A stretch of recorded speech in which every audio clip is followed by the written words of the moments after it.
diagnosis and management. We have experts in the field of tuberculosis and chest diseases, both from the government medical colleges, private medical colleges, NTI as well as WHO.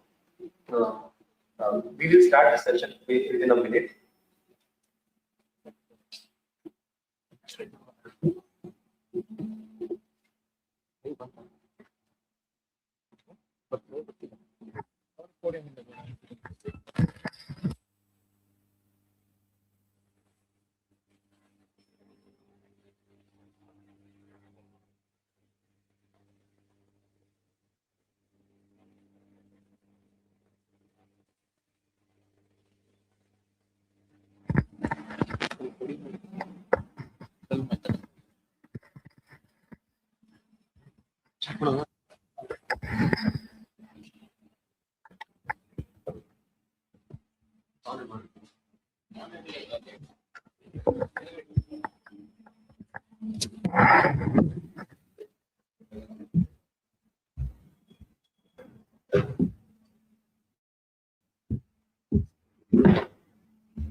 Without wasting much time, to start with our scientific session, I would like to welcome Dr. Prasanna Kumar T, the professor and the head of department in MS Ramaya Medical College, Bangalore, to talk about global burden of tuberculosis.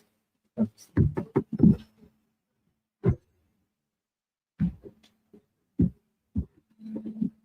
morning, one and all.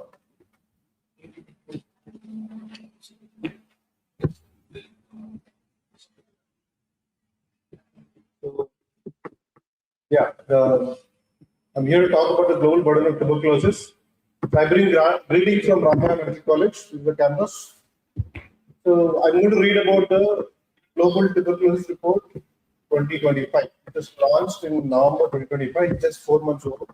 And we have this report providing a comprehensive and up-to-date assessment of the TB epidemic and of progress in the response at global, regional, and country levels in the context of global commitments, strategies, and targets. So what we all know about is the WHO TB strategy from 2016 to 2035. The timeline for the milestones are there from 2016 to 35. And the indicators here was the reduction in the number of TB deaths compared with the 2015 in percentage. So the milestone was seen at the end of 2020, 2030, 2025, 2030, and 2035. The reduction in number of TB deaths was by 2020 was 35%, and what was to be achieved was 2025 was 75%. The targets were by 2030 were supposed to achieve by 90%, and 2035 is 95%. And also the reduction in TB incident rate compared to 2015. So the milestone achieved at 20%. I think we have achieved this 20%. And by 2025, what was supposed to be achieved at 50%. But a few countries have achieved this 50%, and the target was achieved 80% by 2030 and 90% by 2035. So let's look at the global trends and the reports that it's seen based on the numbers. So here I come across the headline of the global numbers estimated. The incident TB cases is 10.7 million. If you look up back to the 2023 report, it was 10.8 million, and there is definitely 1.7% decline in the incident TB cases, and the incident rate is also at 131 per 100,000 population. And the TB deaths is 1.23 million, which was like compared to the previous report, it was more than 2 million, and now the TB deaths reported is 1.23 million for us for 2024. And this out of 1.23 million, the 1.08 million is among the HIV negative people, and only 150,000 among the people with HIV. And here, officially, it is classified as deaths caused by HIV/AIDS, not due to the contribution to the tuberculosis. And the incident case of MDR-TB of 35% resistant tuberculosis is 390,000 as per the report, and this is also showing a declining trend. It means the previous report was around 590, that was compared to 2015 report, and this is a declining trend in incident case of MDR-TB report. And number of people newly diagnosed with tuberculosis and reported is about the notification. So since we have the notification since 2014, but the notification from TB new cases was shown promising by 2020 or 19, when it was up to 7.2 million, and there was a drastic decline in notification during the COVID era. And again, we have the trajectory of notification has increased to 8.3 million. And if you look at the incident cases and with TB incident cases, the new cases, the notification is up to 78%, and it is up to the match. And the coverage of the rapid testing, the universal access for rapid testing for TB diagnostics with people with newly diagnosed tuberculosis is 54%, because the target is up to 90%, it still have to be achieved. And number of people enrolled for treatment of MDR TB or rheumatoid TB is 165,000, which is less compared to what is the incident cases of MDR TB cases. This needs some discussion with our expert panel here. And the number of treated MDR TB patients as percentage incidence is only 42%. This is what I was talking about. That is why only treated patients are less than 50% of incident cases of drug-resistant tuberculosis.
Are really surpassing the first milestone of the NTB strategy. Though there is a delay of up to 4 years, but it is shown to have surpassed the first milestone of the NTB strategy. And 65 countries, they achieved a reduction in the annual number of TB deaths of at least 35%, which is compared to the 2015 baseline. And this is between the period of 2020 to 2024. Where this is also this milestone, and also this indicator is also achieving the surpassing the milestone of the NTB strategy. While 49 countries where they've reached both the milestones in the period 2022 and 2024. This is a summary of progress towards the global targets for the NTB strategy, where you see the TB incident rate, there is reduction by 12%. But what is the target is 50% reduction by 2025. The number of TB deaths, what is the achievement here is 29%, but the target is 75% by 2025. And the percentage of TB affected households facing catastrophic events was 47%. The target is only 0% that is looked at. There are other indicators that was discussed in the high-level meeting on TB to 2023 United Nations high level, where they said that people diagnosed with TB who were initially tested with WHO recommended rapid test coverage was only 54%, where the target was 100% by 2027. And coverage of TB diagnostics is also 78%. Target is 90, and coverage of health benefits 44. The target is 100%, and The tuberculosis preventive treatment coverage is with people living with HIV. The achievement is only 58%, and it's 25%, but yes, it is better for two-thirds ages to be achieved. And the funding, so this is the trend we see, that the case notifications of people newly diagnosed with tuberculosis, and whether it is total number of cases and with the people living with HIV, there is this downward trend, and there is 50% reduction in TB, especially in only few countries. And this case, when it is compared with 2025, it is achieved to and this African and European region are the one who have shown to achieve this the decline in incident of cases and also incident rate of tuberculosis, and this is towards the milestone of 2025. There are few countries which had estimated the number of incident cases. There are at least 100,000 cases were reported as per 2024. And the circles here, the bigger the circle, the more the number of cases, where India is standing tall in this incident rates. So in order, the share of the top 8 countries that share these incident rates are India, Indonesia, Philippines, China, Pakistan, Nigeria, Democratic Republic of Congo, and other the rest of the world. So TB is the leading cause of death from a single infectious agent worldwide, and this is based on the latest global data and estimates available for 2024. So you see this, the estimated number of TB deaths already mentioned is 1.08 million out of 1.23 million TB deaths that have been mentioned. And if you look at the COVID deaths that was officially reported, is only 70,000 as per total rate, and the deaths due to HIV is only 630,000 patients. So this report of Global 2025, when diagnosed TB, India recorded 1/3, that is 32% of the global MDR or recognized resistant TB cases in 2024, the highest in the world. And the mortality decline, the mortality has also decreased to 21 per lakh when it was 28 per lakh in 2015. And treatment success is also nearly towards the success rate, where around 90% success rate for new and also treated TB cases have shown in the report. At state level, if you look at Uttar Pradesh, is reported to be having the highest number of cases. And this, if you see the global trend of in the estimate of percentage of people with tuberculosis who had MDR, TB, or family-resistant tuberculosis, there is definitely a declining trend. Whether it is people with no previous history of TB or with the previous history of tuberculosis, there is slight declining trend of the tuberculosis, especially the aggressive tuberculosis. And that estimated number of deaths globally caused by TB, and the declining trend, whether it is HIV positive or HIV negative, that is the declining trend that is very obvious in this graph, where the dotted lines show the 2025 milestone, and we see there is nearly reduction in the decline of the TB deaths. So these are the few countries which have shown that the milestone of the TB strategy was achieved compared to 2015. The darker shade, and the second milestone, 50% reduction by 2025 was compared to 2015. Was also shown. The last two categories where the milestone of achievement of this declining incident rate and also the TB deaths between the 2014 and beyond 50 are the countries which have shown most progress towards the milestone of the LTB strategy. So there are still 10 other countries with largest gaps between notification of newly diagnosed TB and the best estimates of the TB incidence. India is still standing tall in this report. We need much more direct measurements of TB prevalence to achieve those 2030 targets. So there was a national TB prevalence survey. This is just an overview I'm giving you about the national TB prevalence survey. This is one such direct measurement of the TB prevalence. where there were populations of 85,000 people enrolled. The eligible to participate in the survey were only 73% of the enrolled population, and participating among the eligible who had symptom screen was 100%, and test excess screen was only 97%. And the participants who were eligible for sputum examination was 30% only, where at least one sputum sample was submitted and tested. Total microbiology confirmed pulmonary TB patients was hardly 0.3% according to the National TB Survey 2019-2021. So this is the state's participation in this national TB programs, where Delhi, Rajasthan, and Uttar Pradesh they seem to be high in the compared to the previous prevalence of all forms of tuberculosis among all age groups.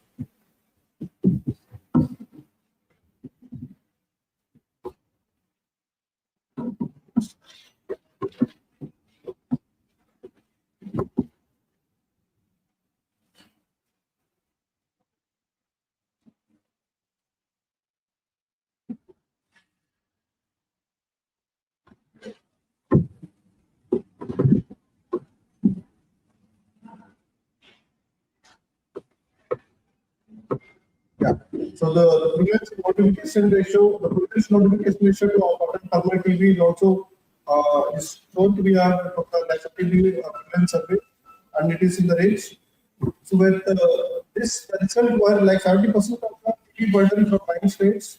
The first being Uttar Pradesh, Rajasthan, Bihar, Madhya Pradesh, Tamil Nadu, Maharashtra, Karnataka, West Bengal, and Delhi. With the health-seeking behavior pattern, where 63.6% symptomatic individuals did not seek any kind of care. The reasons were the ignored symptoms of the lack of awareness. The high-risk groups were shown to be like males who are elderly, malnourished, smokers, alcohol consumption, and diabetes. What is required in this prevalence survey is to show the improved awareness and care seeking, and to strengthen the private sector engagement, to focus on the high burden states and vulnerable groups. What do we see if we have to require, if the requirements to reach the 2030 and 2035 targets, we need a technological breakthrough, and to enable acceleration of this decline in incidence to far beyond the level that is reached historically. Like example, we needed new TB vaccine. A few things about the status of pipelines for diagnostics, drugs, and vaccines in tuberculosis. There are 63 diagnostic tests for TB disease and infection that are in the development. 42 plus clinical trials and other research going to for TB infection. There are 29 drugs for treatment of TB disease in clinical trials and 18 vaccine candidates in clinical trials. The global funding for TB research is growing very slowly, though insufficient. It's only 24% of the global target as per set for 2027. To conclude, tuberculosis remains a major global challenge with 10.7 million cases and 1.2 million deaths in 2024. The progress towards targets are off track in most parts of the world.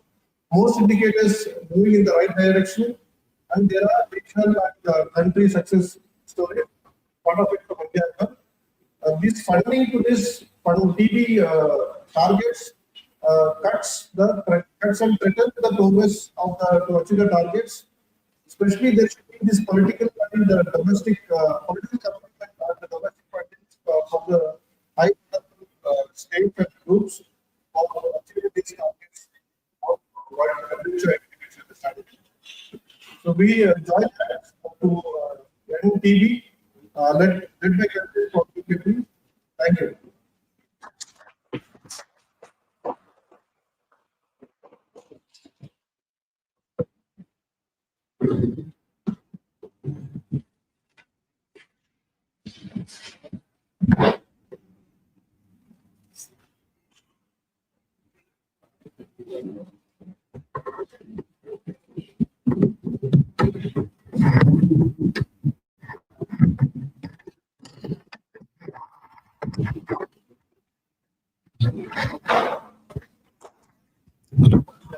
Thank you, Dr. Prasanna, for that wonderful talk and giving us up-to-date information about tuberculosis burden.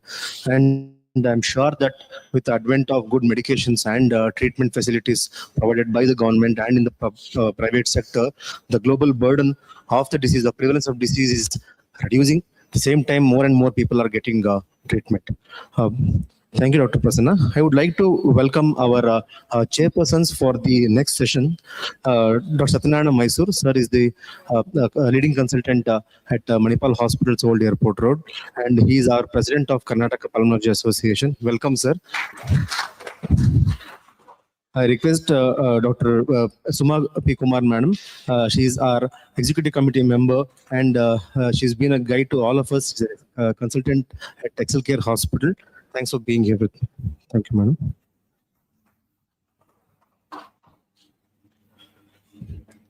I request Dr. Kiran Krishnamurthy, madam, consultant at Rangadhara Hospital, to please come on the dais. And madam is our joint secretary of Karnataka Pulmonology Association.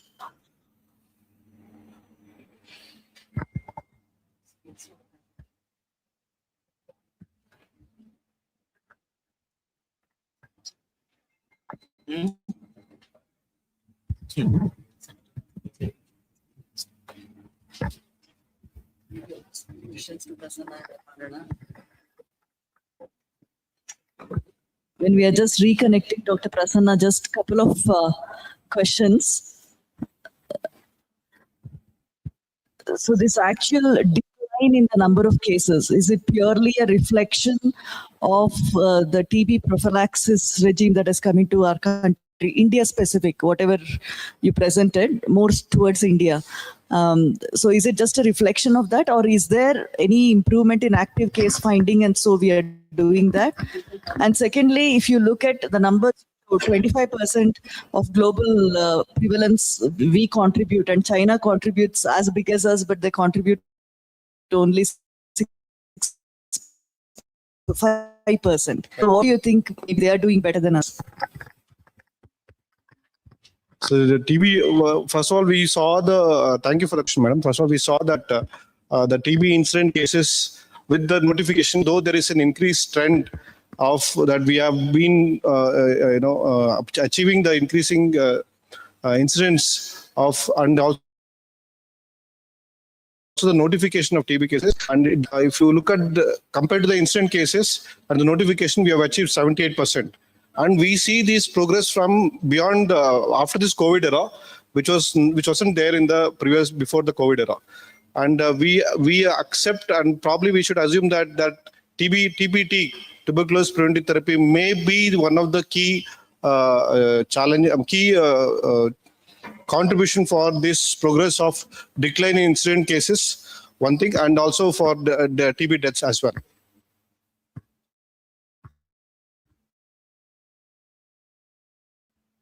China, high populated country, but still India is leading in the incident cases and also the deaths. So that is still a debate to quick question. If you want to answer, sir.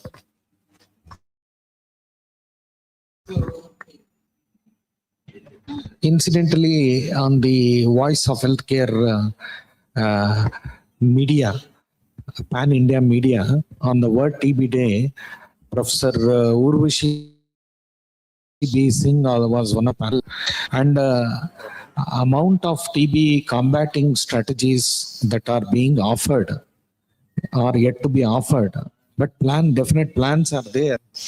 In the 1970s and 60s, there was mass miniature radiography. So very mobile handheld X-ray kind of a thing, taken to the nook and corner of rural India.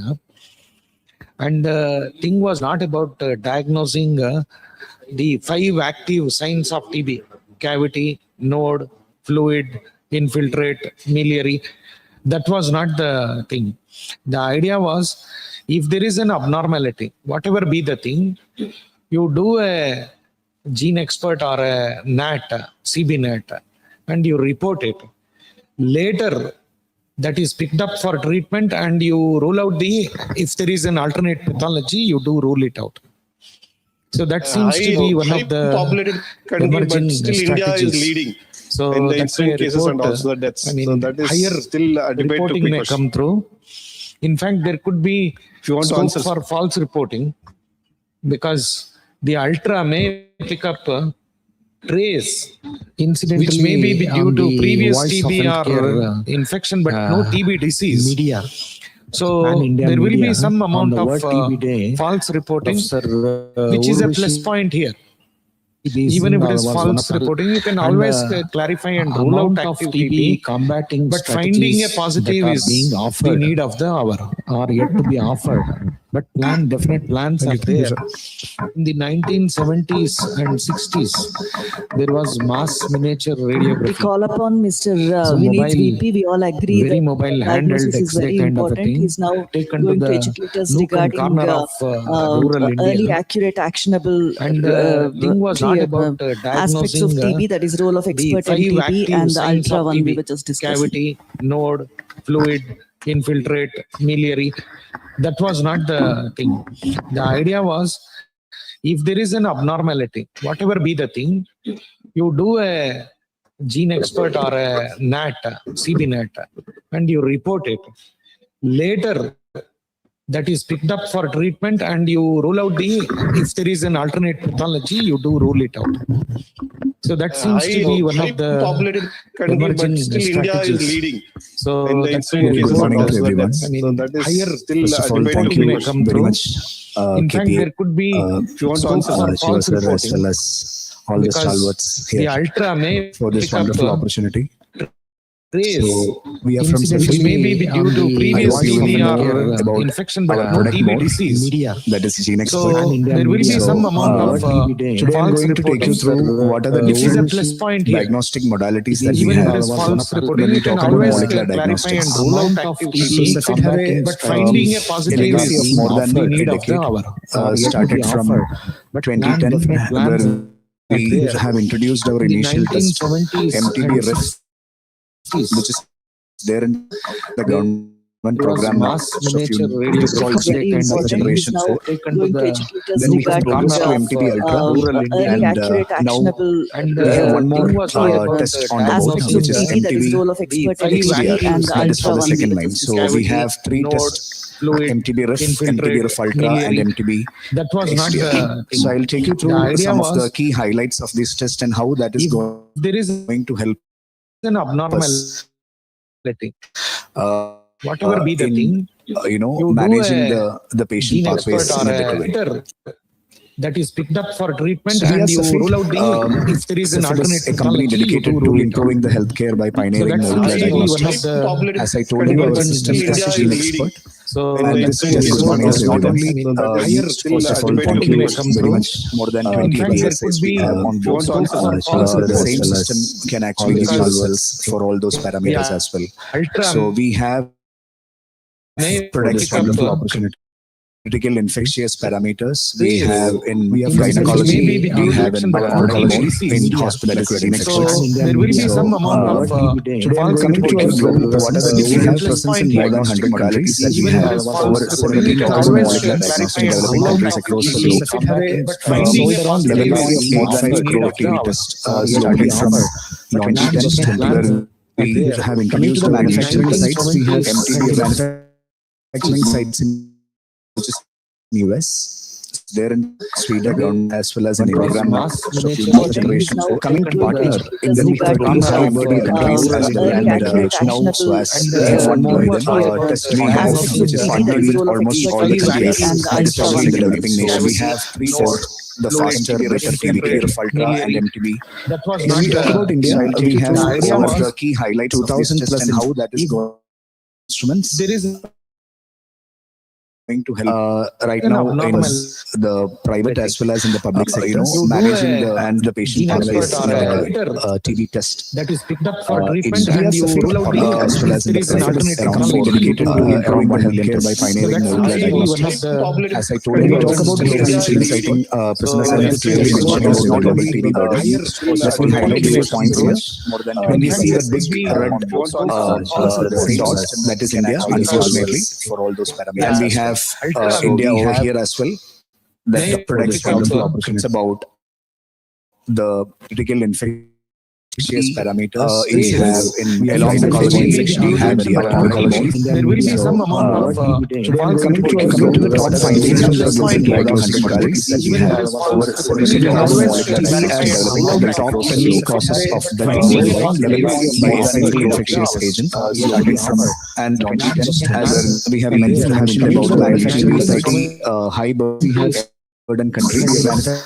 So we have almost 87% of the global TB incidents coming from this 3 countries as well as in India. But out of 38 are the prominent ones where India is in the top now. So as 25% towards the global TB burden, which is partly followed by Philippines, China, etc. developing nations. We have, as per the 2024 data, 54% of the people developed people have developed TB are 2,000 plus men and 35 are women and 11% are children. As per the report, right now in the Ray of Hope private as well as in the public vaccines and clinical development, where 6 of them are in the phase 3 trial. In few of them are as well as S014, which is phase 1 million by Pioneer. That is from the Gates Foundation. Then we have a vaccine phase 3 in India biotech. They are actually taking the spearheading. VPM is there again, one more vaccine that gives a lot of hope in the phase 3 trial.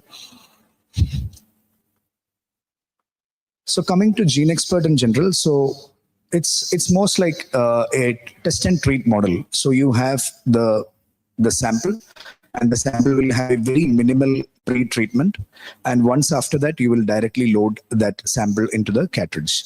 So when you talk about a molecular biology in general, molecular biology is a very complex method, starting from sample collection, master mix preparation, then DNA or RNA extraction, and then PCR, followed by the amplification. All these 8 hours step will be simplified into 2 hours by Gene Expert. So most of the institutions in India have a 4x4 system based on their capacity, as Mysore sir is here. In Manipal, we have a higher configuration system, which is a 16x8. So it can accommodate 8 tests at a time.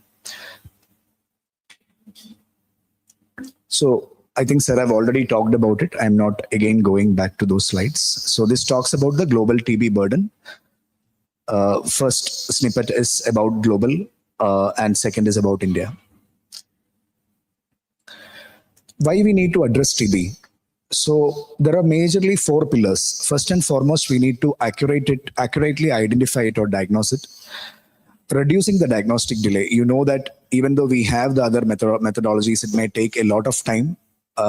Like the reverse hybridization methodologies available in India, that actually takes a lot of time. There are a lot of manual interventions that can actually lead to the contaminations. Here, it is directly from sample to the result. So diagnostic delay is a major challenge that can actually lead to the loss of follow-up as well. Third important thing is how that is going to help in the treatment. As you know that in Gene Expert is not only helping for saying whether it is positive or negative, it actually says the sensitivity pattern of the drugs. So our initial test, which is MTB, that gives the sensitivity of rifampicin. Now we have MTB XDR. I'll talk about it much more in detail. Sir, any query? So in MTB XDR, it actually gives the sensitivity pattern for the second line drugs, including isoniazid. Coming to what WHO says, right? In WHO, they have clear indications that a person, there are categories that they have highlighted. First is symptoms of pulmonary TB. Second is symptoms of pulmonary TB without a prior history of TB less than or equal to 5 years. Third is signs and symptoms of pulmonary TB with a prior history. And fourth category is general population who have signs and symptoms of TB. So in all these 4 categories, WHO have clearly mentioned that you need to go for a test that can give accurate early results. So where they have highlighted about MTB-RIF or MTB-RIF Ultra.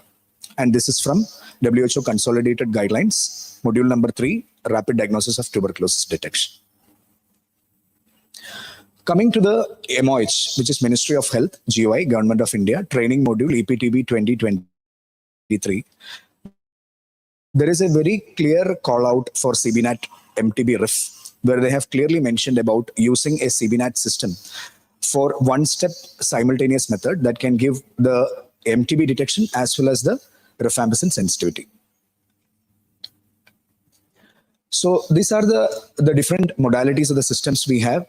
You can see a big one here, which is Infinity, that can actually take systems, the tests up to 48 as well as 80. And also we have 2x1 system, which is a smaller module system. We have 4x2, 2 modules, 4 modules, 16 modules, etc., based on the workload of that particular lab. Coming to MTBRF Ultra.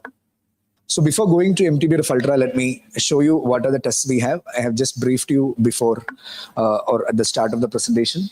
First is the original test that can give result in 110 minutes, which is the test that is there in the government program. It's called as G4, Generation 4 cartridge. So it's a complex technology made easy because at that time when we launched that system, it was culture and also the microscopy that was predominant in most of the labs. So it was a revolutionary technology, making the complex 8 hours of molecular biology testing to 2 hours. Then there was a request that, can you reduce the time or can you increase the sensitivity of smear negatives? Or can you, design a test actually that can catch the silent mutations? So we have designed MTBRF Ultra as a solution for those, and the result is available in less than 80 minutes. It has exceptional clinical performance in smear negatives, particularly. Coming to the new test, the new boy in the kitty, right? So that is MTB XDR. So MTB XDR, that is a product that aids diagnosis of MDR TB. Results in less than 90 minutes. Again, expanded the diagnostic scope. What all it covers, I'll talk about it very soon. Coming to MTBRF Ultra in comparison with MTBRF. So here you can talk, the major callouts are, initially we had only one gene for doing the resistance or checking the resistance of rifampicin and also MTB detection. Here it is RPO-B5 probes. And MTBRF Ultra, we have RPO-B as the sole target for rifampicin sensitivity.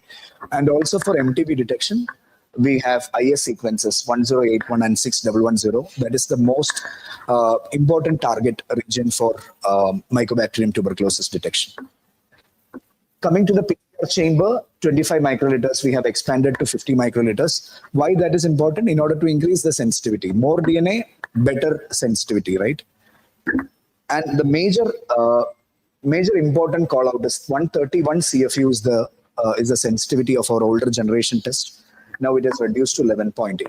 So that makes it more and more sensitive, as Sir was mentioning about trace call. So trace call is introduced only in Ultra. It was not in MTBRF. And the reason for introducing that is to call out more positives. And also definitely there are clinical experts like you who can actually clinically correlate that particular result and then initiate the treatment. So the turnaround time is also very important. Initially it was 110 minutes. We have reduced it to 65 minutes for negative and 80 minutes for positives. And it is working under an advanced technology called as high resolution melting. Skipping this slide.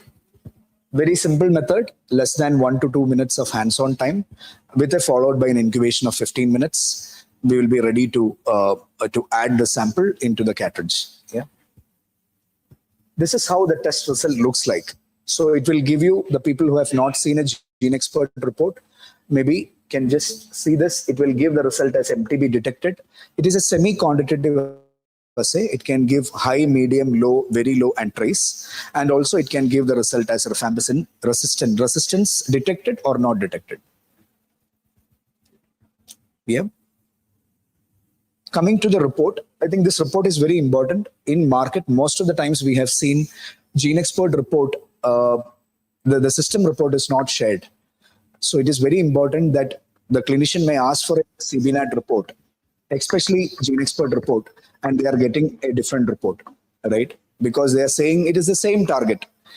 But there are a lot of other advantages also for the gene expert report. So our humble submission is, in case if you face any such doubt, please ask for a system report to the lab so that they can share this report to you, so that you can duly ensure that, this particular test is done on the GeneXpert platform only. Still the questions remains, right? There is INH monoresistance. How can I deal that? If I get an MGIT culture, how can I proceed for doing the second line sensitivity? If there is a cross resistance or an individual resistance to FLQ resistance, how can I deal that? Fourth major objections is that, do we have any such kind of a molecular test that can give all these results? So the answer is yes, we have MTB XDR. And the MTB XDR test that actually works on 10 color method. 10 color is the first advanced RT-PCR model introduced by Cepheid globally. And how that is going to help? This actually helps in syndromic testing. So syndromic testing is something that based on the symptoms, you can differentially diagnose across genus, species, across bacteria, across fungi, across virus. So that is the future of GeneXpert, right? So it works under 10 color technology. The first offering is MTB XDR test. What all it gives? It can give the sensitivity of isoniazid. It can give isoniazid high or low based on the targets. So that is a major attraction because based on that, the dosages can be decided. So INHA, CATG, FABG1 and OXR HPC, these are the different targets. So one single drug, 4 targets are there. That increases the sensitivity of that particular drug detection. Coming to the second one, which is fluoroquinolones, again, gaining a lot of attraction for this particular drug because it is in the new drug regimen. Here we have gyrase A and gyrase B. Again, it gives high and low level of sensitivity. So this is also very important to highlight. Then we have SLID resistance, second line injectable resistance. RRS and ESP are the two targets. Here amikacin, kanamycin and capreomycin are covered. Then we have ethanoamide resistance also, and the target is INHAP. How the machine reports, right? I think most of the things are inside the lab, so you will be interested to know how it is reported. So here you can see MTB detected, a classical case of INH monoresistance. Here you can see INH resistance with fluoroquinolone, low fluoroquinolone resistance. Third is MTB, INH resistance and fluoroquinolone resistance, followed by one particular drug in the family is showing resistance, rest others are sensitive. So as I told you, cross resistance is also possible, which will be detected by the system. This is how the MTB XDR report looks like. When we talk about the sensitivity, any molecular test, the sensitivity, the phenotypic DST comparison as well as the sequencing comparison is done. So you can see what is the sensitivity pattern. Except for ethanoamide, everything is more than 80 to 85%. So again, as I told you in WHO module number 3 that talks about diagnosis, it has clearly talked about a single step option, NAT, for checking the sensitivity of INH and fluoroquinolone. So how that is going to help? Single sample, within 3 hours, you will get the result. So first, we will do an MTB ref ultra. Ultra will give result in 80 minutes. Irrespective of the rifampicin status, getting aligned to the UDST protocol of WHO, which is Universal Drug Susceptibility Testing, we will be able to give the result of the other drugs as well. The major talk of the town, which is WHO approved oral regimen, 4 months DSTB regimen, isoniazid, rifampicin, moxifloxacin and pyrazinamide. Out of 4, isoniazid, rifampicin and moxifloxacin is the result can be given through Cepheid, right? And the major changes are moxifloxacin is included instead of ethambutol, rifampicin instead of rifampicin, even though the target is RPOB here, 4 months instead of 6 months. I think most of you knows about the NTP guidelines. Just to highlight, the MTB XDR test is now a part of the NTP approved list. It is yet to come in the algorithm. I think Sir Somsekhar sir and everyone from the government program is here. So I think that will be also included very soon. So it has clearly called out the name of Cepheid MTB XDR test in the algorithm. What are the key takeaways? The major ones are MTB XDR offers a comprehensive drug resistance profiling. It is very important to detect the INS monoresistance and also FLQ resistance to optimize the patient therapy. Third one is this solution can be aligned to the existing testing algorithms and also can reduce the testing burden at many of the centers. Let me just finish my talk by showing you a video, which is Tripti's gallant journey. She have gone through the tuberculosis infection at a very early age, and she have battled it with a very courageous approach, and she have come out, and she's like most of us here living in the society as a very normal human being. So to emphasize, TB is curable. Only thing, early diagnosis is the key.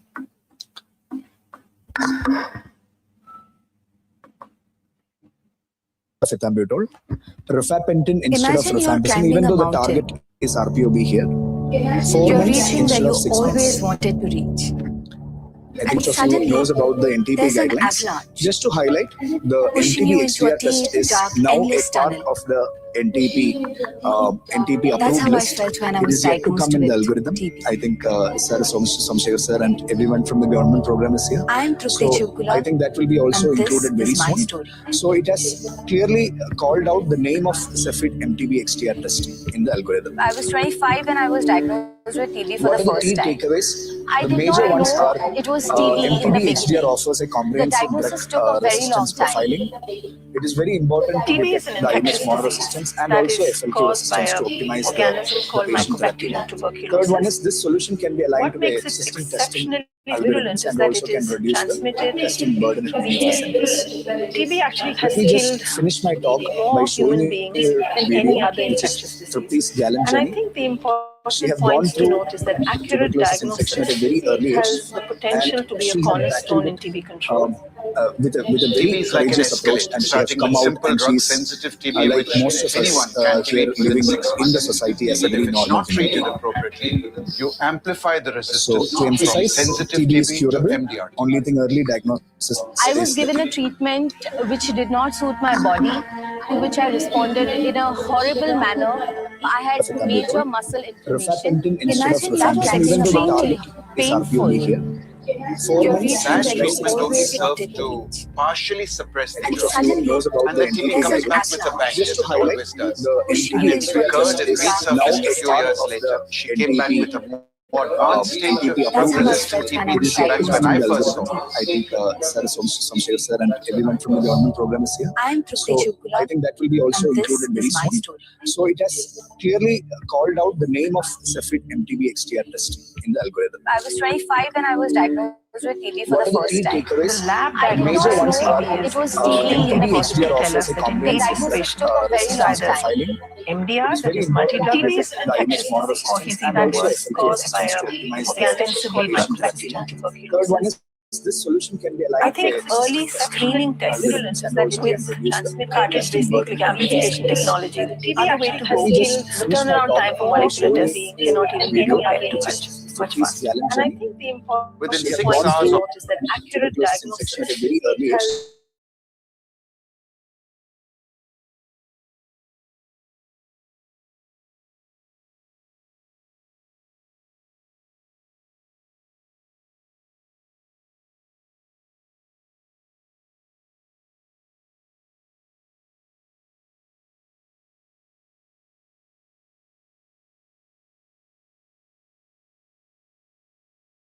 Rifampicin instead of Imagine that was rifampicin, even though the extremely target is painful. RPOB here. 4 You're months reaching And where then you a sensitivity always report wanted in to hand. reach. Partially that's a huge And advance. suddenly, And the TB there's comes an back with a bang, avalanche as it always does. pushing you into a Recurred deep, and dark, resurfaced a endless few years tunnel. later. She came back with a more advanced stage of That's how I drug-resistant felt when I TB. was That's when diagnosed. I I was first saw diagnosed it. with TB. My partner with whom I was going to get married to, backed out. I think that will be also It's a included very very soon. bad So social it has stigma clearly that called out one the has name to of face, Cepheid and MTB that XDR just testing triggered in the this algorithm. urge in me to shout it out to the world that yes, I had Major this. ones are It was I started MTB XDR posting offers a everything on comprehensive social media. resistance I shared profiling. my life. I got Very to important know to so detect many the INS stories, monoresistance and and also somewhere I'm FLQ talking resistance to on optimize behalf the of all of those people. Third one is this solution can be TB aligned carries to so much early stigma screening in our tests society, sadly. People with TB are shunned as people with infectious diseases used to be shunned centuries because people's mindsets have stayed stuck. Within 6 hours of I think awareness is key. Remember that a patient transmits TB. It has far-reaching implications on the society as well. Patient doesn't need to be ashamed that he has TB because TB is curable. We have enough happy story to tell. There's a CBNAT that we've just finished a study on, which actually detects XDR-TB. So this particular test is well poised to be a reflex test for a patient who turns out to be MTB positive. today's medical journey, like that of any patient with MDR TB, involves a mountain, so to speak, that they have to climb. Today's a happy day because she's finally declared cured of her advanced TB. I was diagnosed with TB. My partner with whom I was going to get showed in the married slide. died out. Once it comes into the program, are we going to go away with line probe assay and the conventional one? Okay. Sir, I think sir, you want to answer? So, sir, we are giving all the sensitivity patterns that has been reported in LPA. The major challenge that, I'm not talking about a different technology, but when I compare our test with any other technologies, it is much faster, first thing. And it is giving it a very high sensitivity. That actually makes, there are two advantages. One is more accurate diagnosis, and second will be the less turnaround time.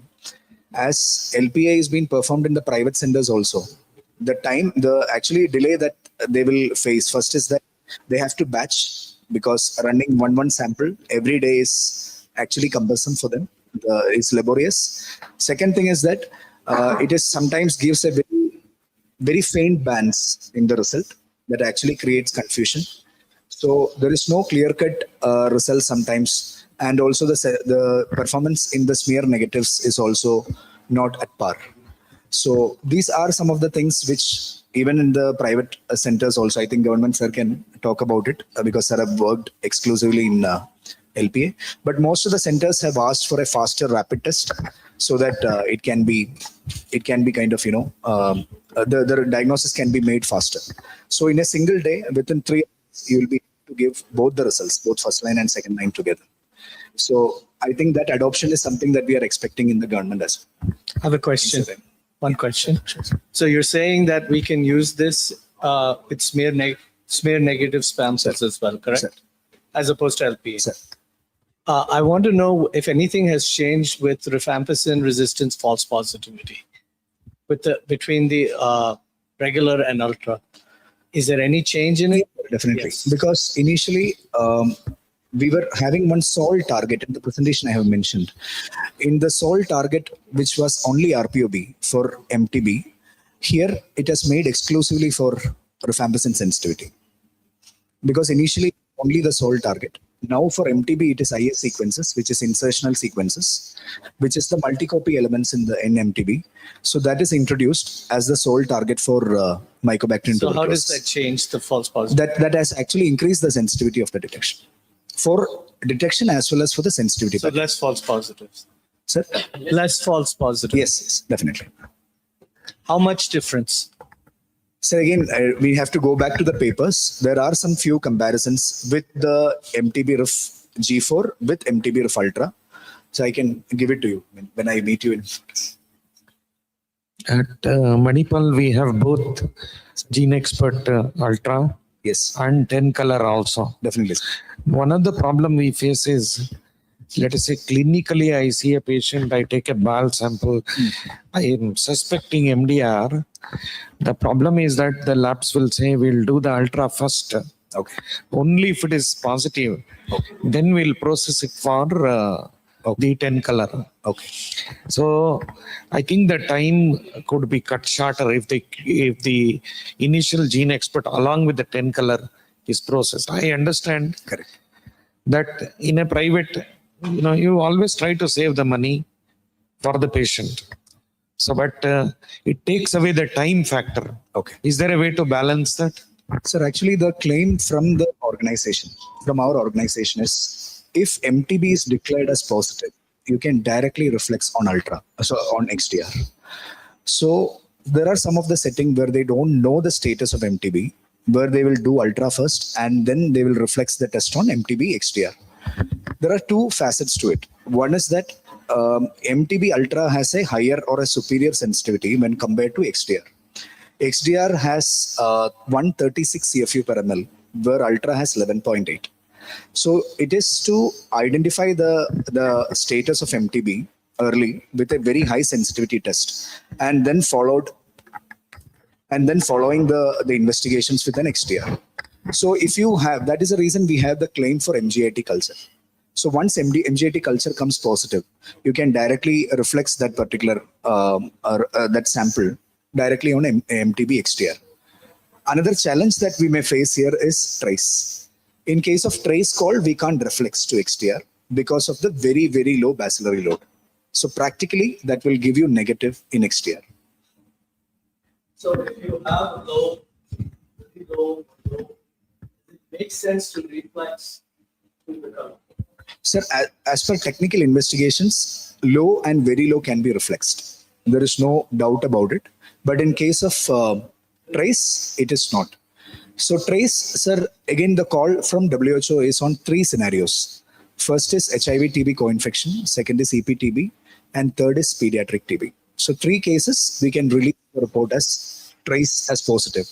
But in case if trace is coming in the pulmonary sample like sputum and it is coming as positive, it is advised to go for a repeat because the initial test can come as false positive because of the high sensitivity of the test. This is a prior about 9 patients.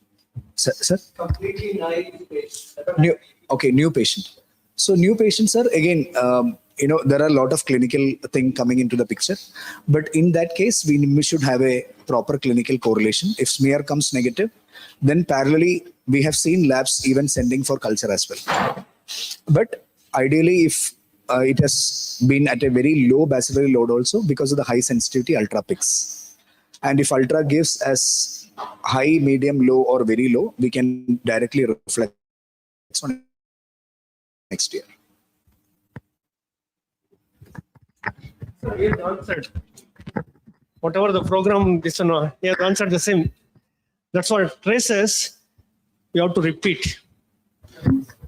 The reason is because of the low bacillary load. But ultra is used, it is advised to, especially in EPTB, because the bacillary load is very less.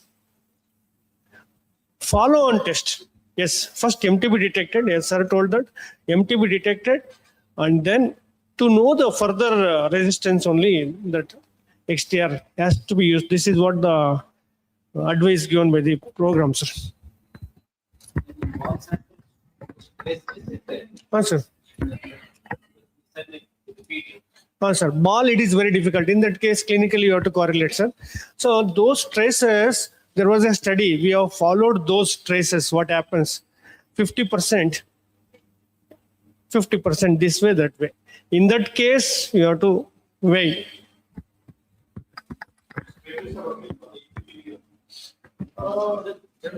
General.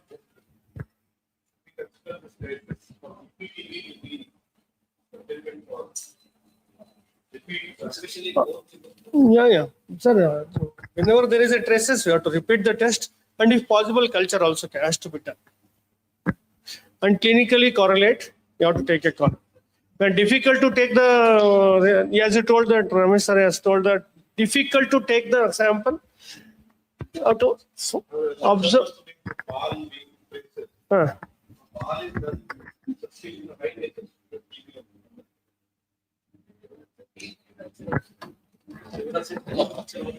You have to wait for the results.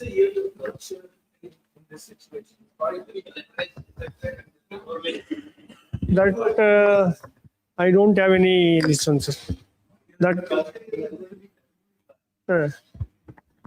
I don't have. Sir, let me speak to our microbiologist, and later I will answer this, sir. I don't have that information. So recently also we had one patient in our ICU, basically a stroke patient who had an aspiration pneumonia, and we did lavage and that showed trace MTB detected. If the clinical scenario is saying it is not tubercular, And if trace comes, we would rather repeat the sample or not treat it. We just take it as falsely positive. If you're suspecting clinical tuberculosis, then if the trace comes positive, I think we can go ahead and start treatment for the clinical benefit. Yes. But what the question is whether Yes. I think we have to send for culture by default. If suspect tuberculosis, we have to send together AFB culture as well as. Clinical dilemma is there always. It is requested to send both for the culture as well as for the this molecular diagnostics. EPTB also, all precious samples. So one of the problems we face is when the patient has come from elsewhere, with the sample sent by ENT or anyone else, so they rely on the PCR, and the culture has not been sent. So even though there is a suspicion, and most of the time the patients are not aware that we have to trace a culture report, and we have had positives where we have seen them positive on culture, but gene expert being negative. So is there what is the false negative rate? Or I know you said it's a very highly sensitive test. That is one question.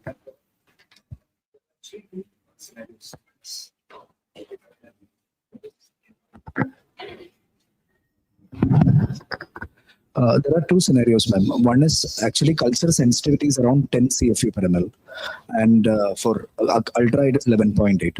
So it's almost at par. And when we talk about the cases, we have seen, as sir was mentioning, we have seen few of the cases coming as culture with an extended incubation of 56 days or so, right?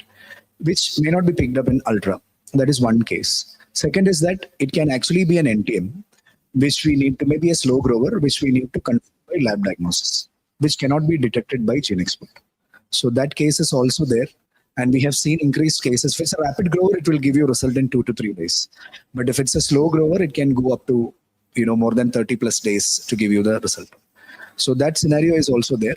But we don't have probes for NTM in the method.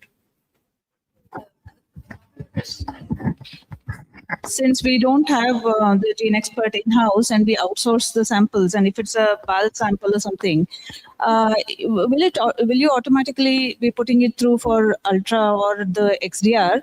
Because taking a sample again is going to be quite difficult, getting the patient to undergo another test.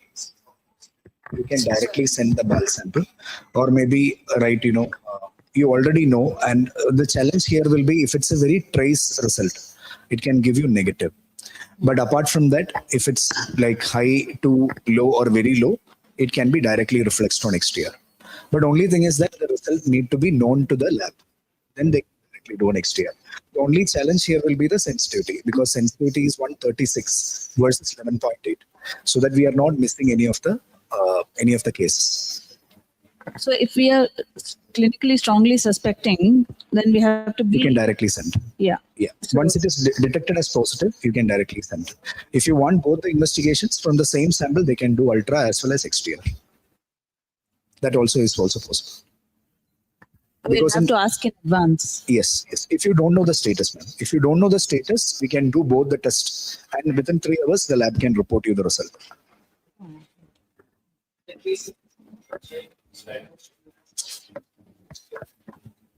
Again, sir, if it is known and the bacillary load is high, then definitely you can ask for doing XDR, because XDR also has a target for MTB.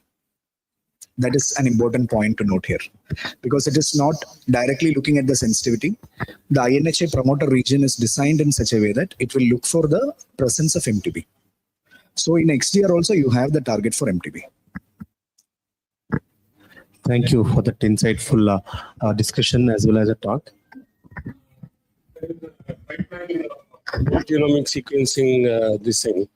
Whether the program has accepted that are still in process. Whole genomic sequencing, yes.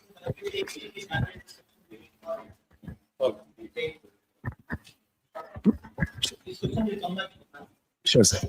Sure. Thank you, Mr. Vineet, for that wonderful discussion. We'll break for tea now for 10 minutes. Tea, coffee is available just outside the auditorium. I will come back in another 10 minutes. 11:25 will rejoin back. Thank you.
tea session.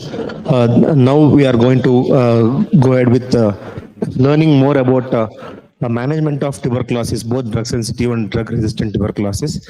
The crux of the whole CME is now, and we want you all to come back in the hall and we'll start the session. So then the next speaker is Dr. Ravi Chandra C. Sir is the head of training in NTI. And it's a pleasure to have you here, sir. Welcome on behalf of Karnataka Pulmonologists Association. I request the chairpersons, Dr. Ravi Kumar P. and Dr. Suma Madam, to kindly sit here. I can't see the slides from there, so we will just sit here.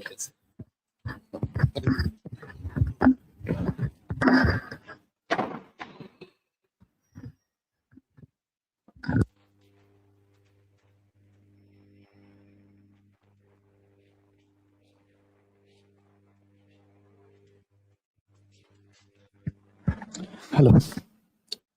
So it is management of tuberculosis. We have a few slides of case finding and diagnostics also, and then we'll go for treatment. And we'll just touch upon TPT because it will not be complete unless we touch upon TPT. So more slides are there. Some of the slides I'll skip a little bit so that I'll complete within time. The global burden, all those things are already covered. I'll not touch upon it. So case finding and diagnosis. So the classification of TB. So what are the definitions of presumptive TB? What are the definitions of different cases? All that will be covered. How they collect specimen. We'll not go into the microbiology details. We'll skip all those things.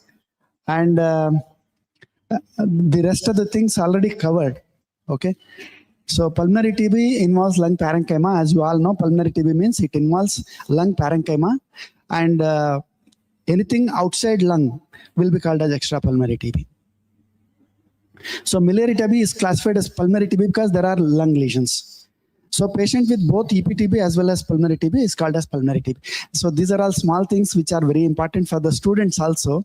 So I am just reading it out. Most common form is diagnosed via sputum microscopy or not. Now the order is, as per the government, the NOT test has to be the primary diagnostic tool. Extrapulmonary TB, organs other than lung. Intrathoracic organs also, if they are other than lung, it is called as extrapulmonary TB, like hilar lymph nodes, pleura, they are all called as extrapulmonary TB. So presumptive TB definitions. Presumptive pulmonary TB is cough of more than 2 weeks, fever of more than 2 weeks, hemoptysis, and significant weight loss. These are the 4 important cardinal symptoms. Any chest abnormality. It is not just suggestive lesion, upper zone lesion. All these things are not considered in the definition because we want to cover the patients even in the periphery. A pulmonologist who is present at a central level may not be able to contribute for the diagnosis at the peripheral level. So the chest lesion anywhere, if it is abnormal, so it should be considered. First rule out TB because, as you know, in a HIV patient or a pediatric TB patient, typical lesion may not be there. And even if typical lesion is there, it need not be always TB. So it can be anything else. So we should go with an open mind. And presumptive pediatric TB, persistent fever and or cough of more than 2 weeks, loss of weight or no weight gain, more than 5% in the last 3 months.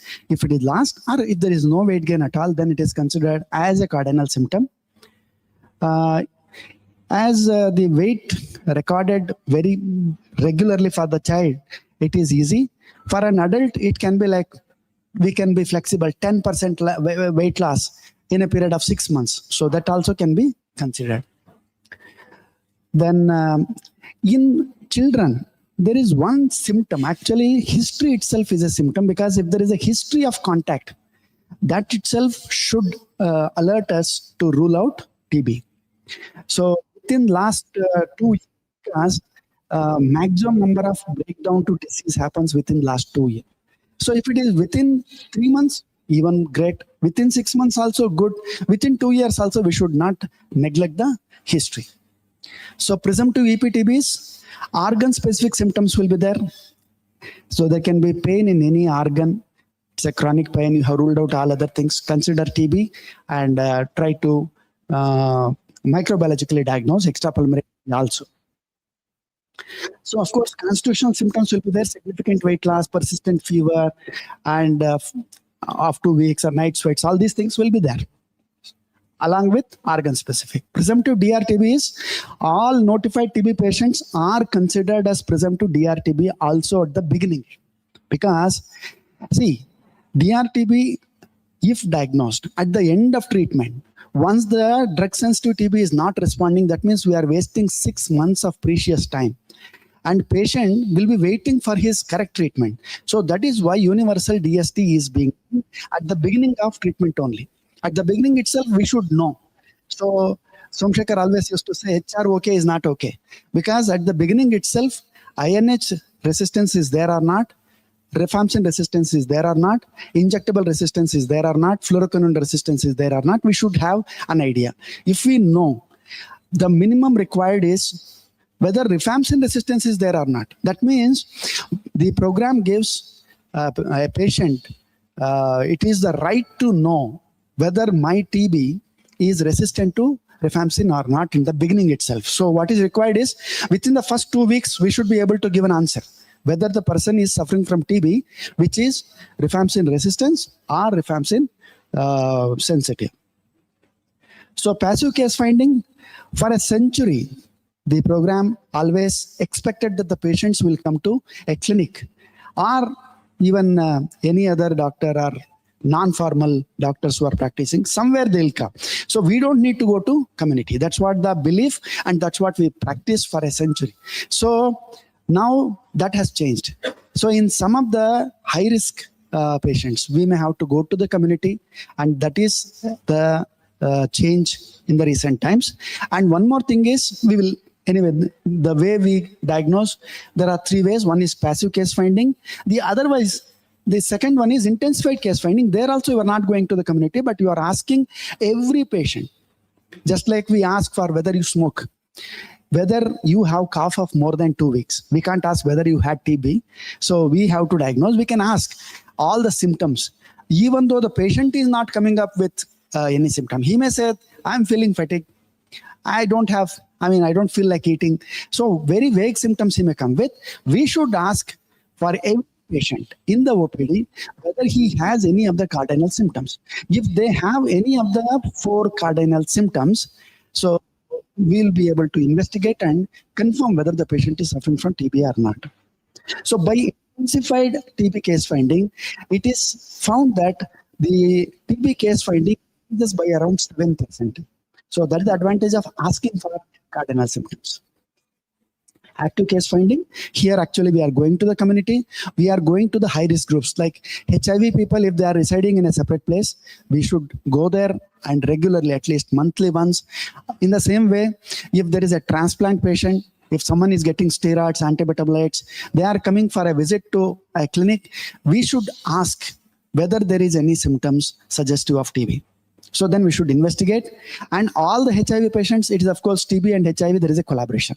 So when they come to drug fills, HIV ART drugs, they will usually go for 4 symptom complex screening, and they will see to it that whether the patient is suffering from TB or not, because there is a high risk of getting TB among the immunosuppressed.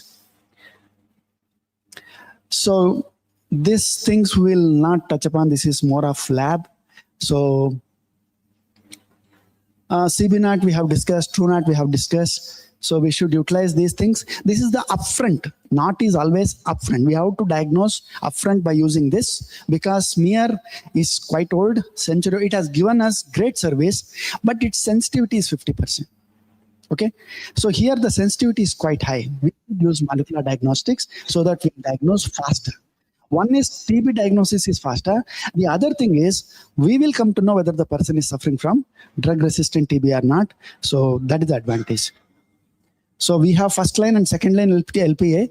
So these things will be done only if the patient is smear positive, because sufficient number of bacteria should be there in 1 microliter. If the person is smear positive, even if he is scanty, the number of bacilli in 1 microliter will be more than 10,000. So that will help us to give a positive result in LPA, but it takes a time. So these are all the turnaround times. I think these things we have discussed now. LPA takes 1 to 3 days. So NOT will give us faster. MJIT, to come as positive, we need at least 12 days, 7 to 12 days, they say. Maximum is 21 days. And to say negative, they want 42 days. So it takes time. So we are happy with liquid culture because in solid culture, we used to wait for months, 3 to 4 months. So that has come down. So this is very important slide because maximum number of cases that are diagnosed, we should diagnose with microbiological confirmation. So that will give us an edge because in the beginning itself, we know whether the patient is suffering from drug-resistant TB or not. If it is drug-sensitive TB, that's okay. If it is drug-resistant TB and we are treating the patient clinically diagnosed without isolating the bacteria and checking for resistance, then the patient is at loss and the patient may keep spreading the disease. And unfortunately, it is drug-resistant TB we are spreading. So we should be diagnosing whether the person he is having drug resistance or not in the beginning itself. So whether we should never go for clinical diagnosis, we can. Clinical diagnosis of drug resistance is not correct.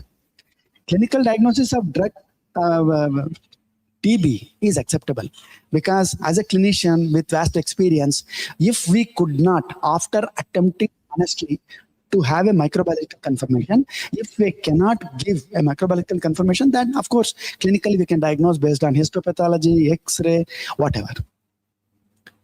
Radiology. So this is the algorithm. There are so many boxes, don't get confused. So only thing is you are doing both sputum examination as well as X-ray simultaneously. So if the person is microbiologically positive by a sputum microscopy or not, we don't need to worry. X-ray will be there. If that is not available, X-ray will be of help to see whether the person is having any lesion. So here you see suggestive lesion is the approved way of diagnosing TB as per this algorithm. But in all the guidelines, it is any abnormality. This we should remember. Suggestive lesions we don't need to consider. This is actually we have given feedback that it is not correct. No need to worry about suggestive lesion at all. Any abnormality. Radiologists also, our radiologist, we should request if X-ray is taken for any reason, if there is any abnormality, first thing to be ruled out is TB. Okay. So when we want to end TB, we should be proactive. So any X-ray, even a small abnormality in the X-ray, we should consider TB, rule out TB and then consider whatever you want. So this is pediatric TB where persistent fever of more than 2 weeks without a known cause and our unremitting cough of more than 2 weeks and our weight loss of 5%. This is the history. History of contact. This is also very important. Okay, history of contact itself in pediatric TB is an important thing. Okay, so here also they keep telling chest X-ray highly suggestive. These are all approved algorithms by government. So in pediatric, more so the lesions will not be suggestive. So we should be even more careful when diagnosing pediatric TB because X-ray will not be suggestive lesions. Any abnormality we have to consider. Expectorated sputum, okay, or gastric lavage, or induced sputum, or ball, whatever the way, we have to subject it to CB0. We can repeat it if the sample is there and we should be able to diagnose. If it is positive, of course, directly it is microbiologically confirmed TB. Okay. If all these efforts to isolate TB bacteria, we could not do it, and there is still cough or fever, then it is possible that the lesion or the TB is there affecting the child somewhere else. May not be in the lung. If X-ray is also normal, so then we have to rule out extrapulmonary TB, evaluate for extrapulmonary TB. So like that. We can utilize even the skin test, whatever that is there to confirm whether the patient is suffering from, whether he has infection or not. So usually a TB disease, if the person is having either Manto, now we are not using, or CYTB, IGRA will be positive. So how to suspect? Though we don't say TB suspect, so it is presumptive TB. So persistent unexplained fever and cough of more than 2 weeks, no weight gain or failure to thrive, history of contact. So within 2 years, and cough, if it is there, it is very suggestive. Of course, we should consider even a little bit of cough in a child. We should consider pulmonary TB. The rest of the things are discussed. So on an extra pulmonary TB, here also any tissue available. So tissue is available, send it for either CB naught or culture, whatever facility that is available. So normally any CB naught anywhere will not be utilized for diagnosing extrapulmonary TB unless the tissue is a liquid. If it's a solid tissue, we have to send it to here in a IRL. So then they will be able to process it. Otherwise, in a peripheral area, it is not possible because they need negative pressure, all that. Okay. So in extrapulmonary, we have a challenge in low bacillary load. So difficult to demonstrate AFB in a smear and all. So lymphadenitis, pleural effusion, most common. All EPTB patients must be screened for pulmonary TB because you know that the entry is through lungs only. So we have to take, whenever there is a challenge, we have to take the help of other specialists also. Diagnostic approach we have already discussed. We can take FNAC, biopsy for histopathology. This is very important extrapulmonary. We should never forget. So our surgeons, we have ingrained at the time of education itself that any sample that is taken out will be put into formalin. So that should be discouraged. All our friends who are working in surgical department, we should be able to tell them and convince them that whenever they take out a tissue, if they have TB in their mind, please give at least 5 ml of tissue in normal saline and not in formalin. They will just put, the moment they take out the tissue, put it in formalin and send off. So because we have something to decide on microbiology, we have to have a separate one tissue which has not come in with formalin. If it has come into formalin, even the DNA will get destroyed, nothing can be done. So that is the problem. Very difficult to take out microbiological consumption. There are some studies which are attempting, by chance, if it is there in formalin, is it possible to take out? So they are trying, but it is very difficult. So this will be taken later. Anyway, DRTB he will take and he will elaborate on that. So we'll not go into that. We have discussed this. These are all new things. TST age-old, which is not being practiced now. IGRA is practiced. CYTB is practiced to diagnose infection. And of course, when it is positive, you have an additional support whenever there is a confusion. Extrapulmonary TB, I cannot isolate the bacteria.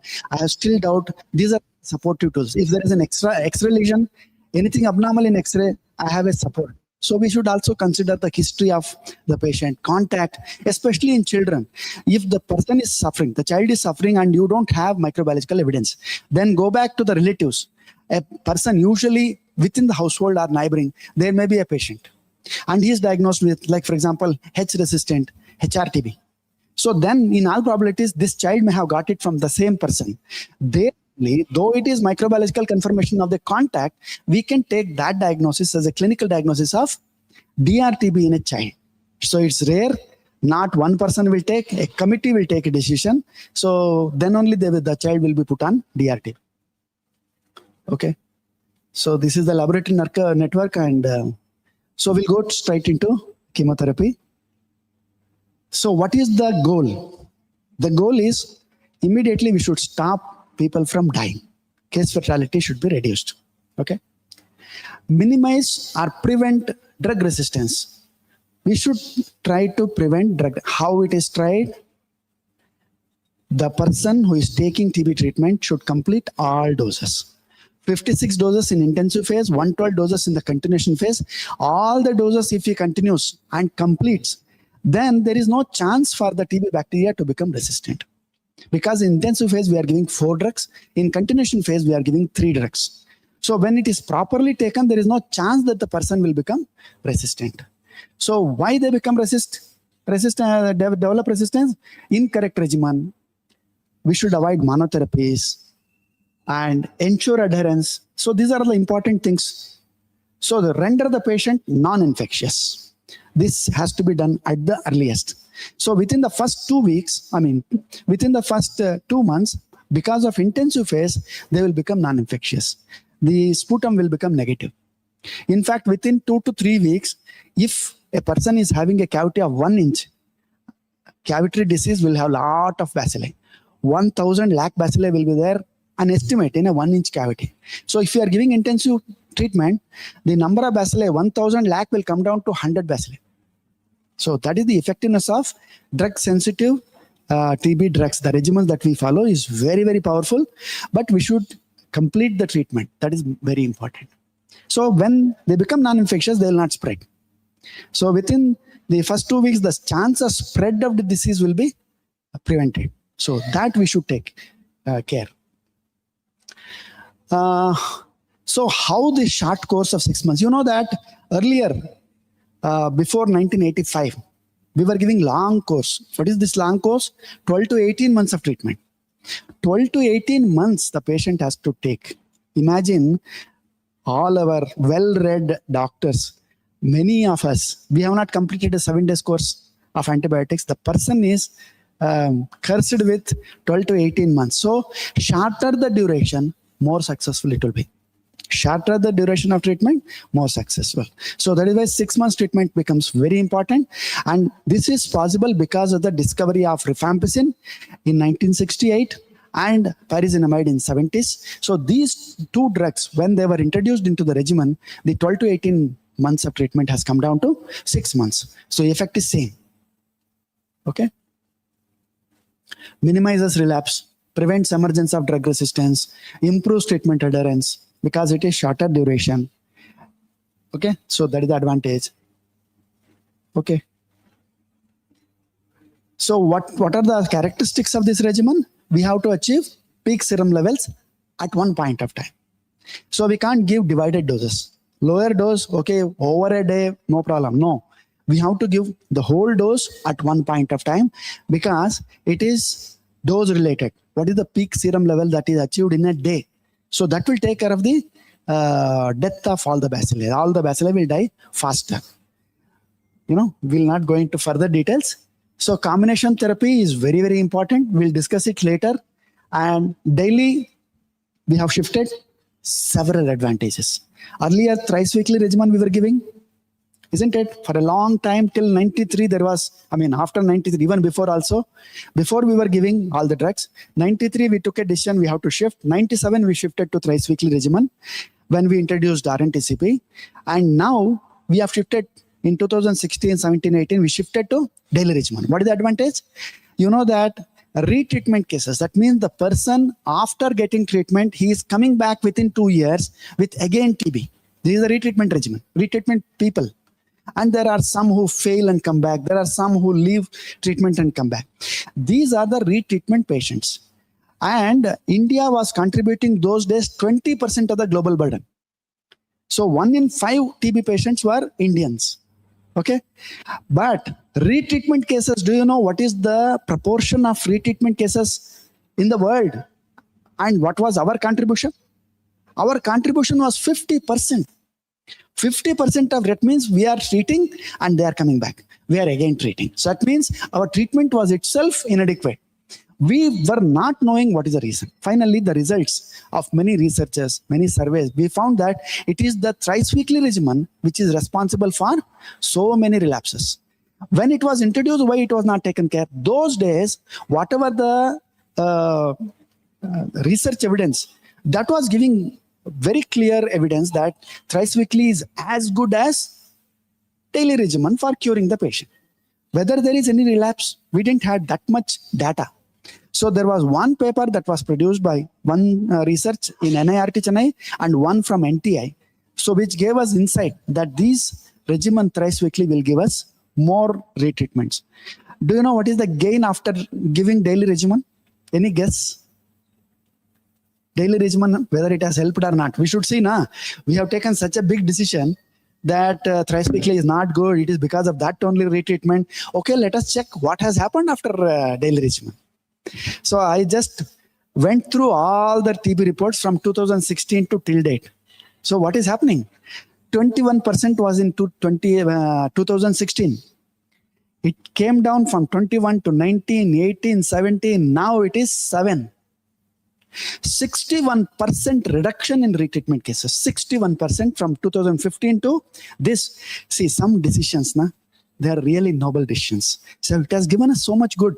See, if we have reduced 2% every year and total 21% reduction in TB cases in India, 21% from 15 to 25.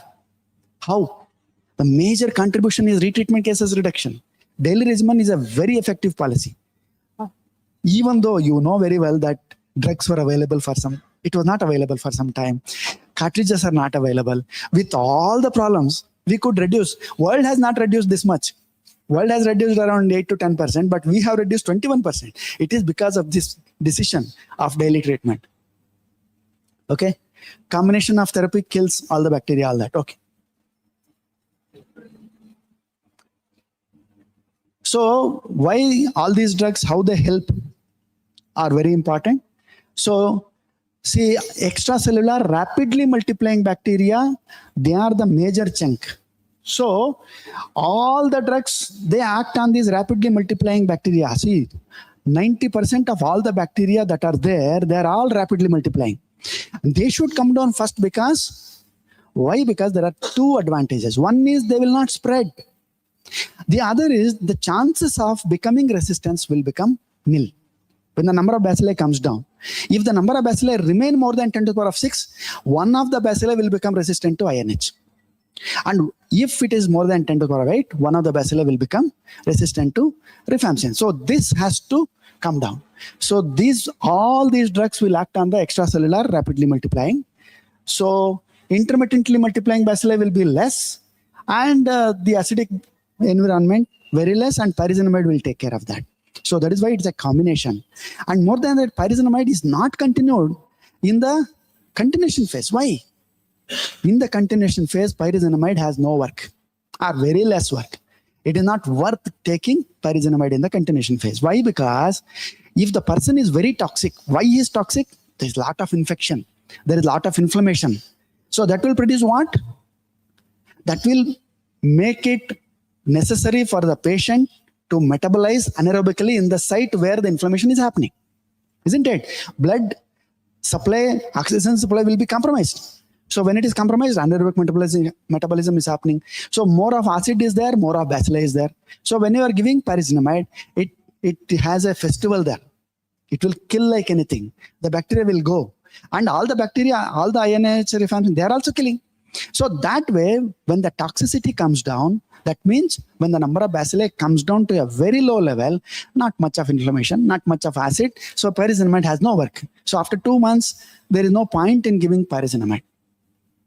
And of course, the dormant bacilli, so they are not acted upon by any of the latent bacilli cannot be killed. So some bacteria will remain as latent in a patient who was treated by our drugs.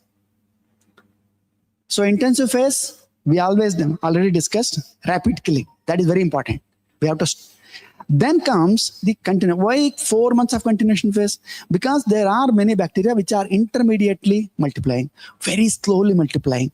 You need to have patience to kill it because they're not multiplying. Unless they are metabolically active, the drugs cannot act. So they say if there is any confusion in the city, the police will say shoot at sight. Those who are those who are doing all the problems, no, they will be killed. Shoot at sight is there. If they come on the street, they will get killed. So there should be a policeman who is waiting patiently for these mischievous people to come on the street. If they come, they'll get killed. In the same way, these mischievous bacilli, when they are metabolically active, there are some drugs which will wait. They have the patience to kill it. They are called a sterilizing activity. So these drugs in CP, H&R has the patience. They can kill continuation phase for 4 months. So they will be able to sterilize. Okay. Ethambutol is a very good companion drug because they will not, what is the action of ethambutol? It is bacteriostatic. So multiplication won't happen, means naturally the population will come down. They're not multiplying. One side, it is getting killed. The other side, it is not allowing the bacilli to multiply. So number of bacilli will come down faster. Oh, that is what is described here. More plus are there, that is early bactericidal activity, more in INH. Rifampicin is also good. Pyrazinamide. So it has good activity as a sterilizing thing, but still it is not used because acidity is important there. Okay. Ethambutol, so it prevents resistance. You also note that early bactericidal activity is also there a little bit. Okay. Okay. Definitions are very important for the students. Of course, the researchers, whenever you are describing in a research paper, what should be careful, we have to give, these are all the international definitions. So whenever we are describing, our study related definitions also should comply with these definitions. So a new patient is the one who has never taken treatment or taken treatment less than 1 month. And clinically diagnosed, of course, microbiological confirmed, clinical diagnosed, we have, you know. Okay. Pulmonary TB, extrapulmonary, we have already had.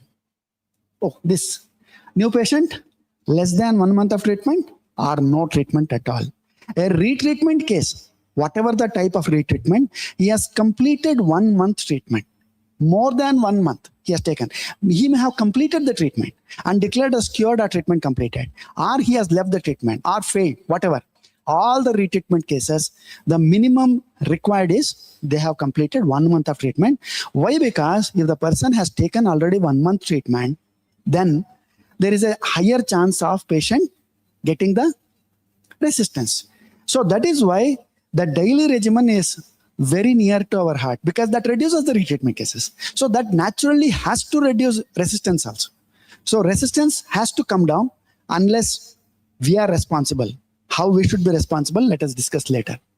So recurrent TB case, we are not telling about relapse, we'll discuss it later. Recurrent is TB has come back again after the person is declared as cured or treatment completed. That is your recurrent case. And treatment after failure is, who has failed? Patient has failed? No, the drugs that you have given, the drug sensitive TB, you are giving first line drugs, they failed. That means it will be described only after completion of 6 months of treatment. So if the smear is still positive at the end of 6 months, then it is described as treatment failure and the patient will be restarted. Treatment after failure. Treatment after last to follow up, the person has taken treatment for more than 1 month and left treatment for more than 1 month. So that is treatment up. Other previously, if the person who is diagnosed now, he is a retreatment case, but he is not smear positive for whatever reason. So then he is considered as others. Transferrin is, he is under treatment somewhere else and he has come back, nothing else. These will be discussed later. So what are the symptoms? 5 cardinal symptoms or 4 cardinal symptoms we already know. There are other symptoms which are described. They are also not away. Significant weight loss is there. Okay. Night sweats in a extrapulmonary TB or HIV positive patient, night sweats will be more. Every one of us will get night sweats in this temperature, isn't it? In the night, we have some sweats. We don't need to worry about it because in a TB patient, they will have drenching sweats. The patient will get up and change the clothes. He is totally like he has taken a shower. Okay. So drenching sweats are important to diagnose. Organ specific symptoms will be there. Abnormal chest X-ray will be there. And if the pulmonary disease is extensive, they will have breathlessness. So whenever these symptoms are there, we have to pay attention and try to diagnose TB. So PLHIV, what are the higher risks? Okay. So this silicosis is a risk. Tribal, why is a risk? One is his nutrition may not be good. And there is congregate settings. In a tribal area, poverty is there. And in a single house without much ventilation, many people will be there. More than that, they don't have access to health. The health access may be far away. They cannot reach the peripheral area. So these are all.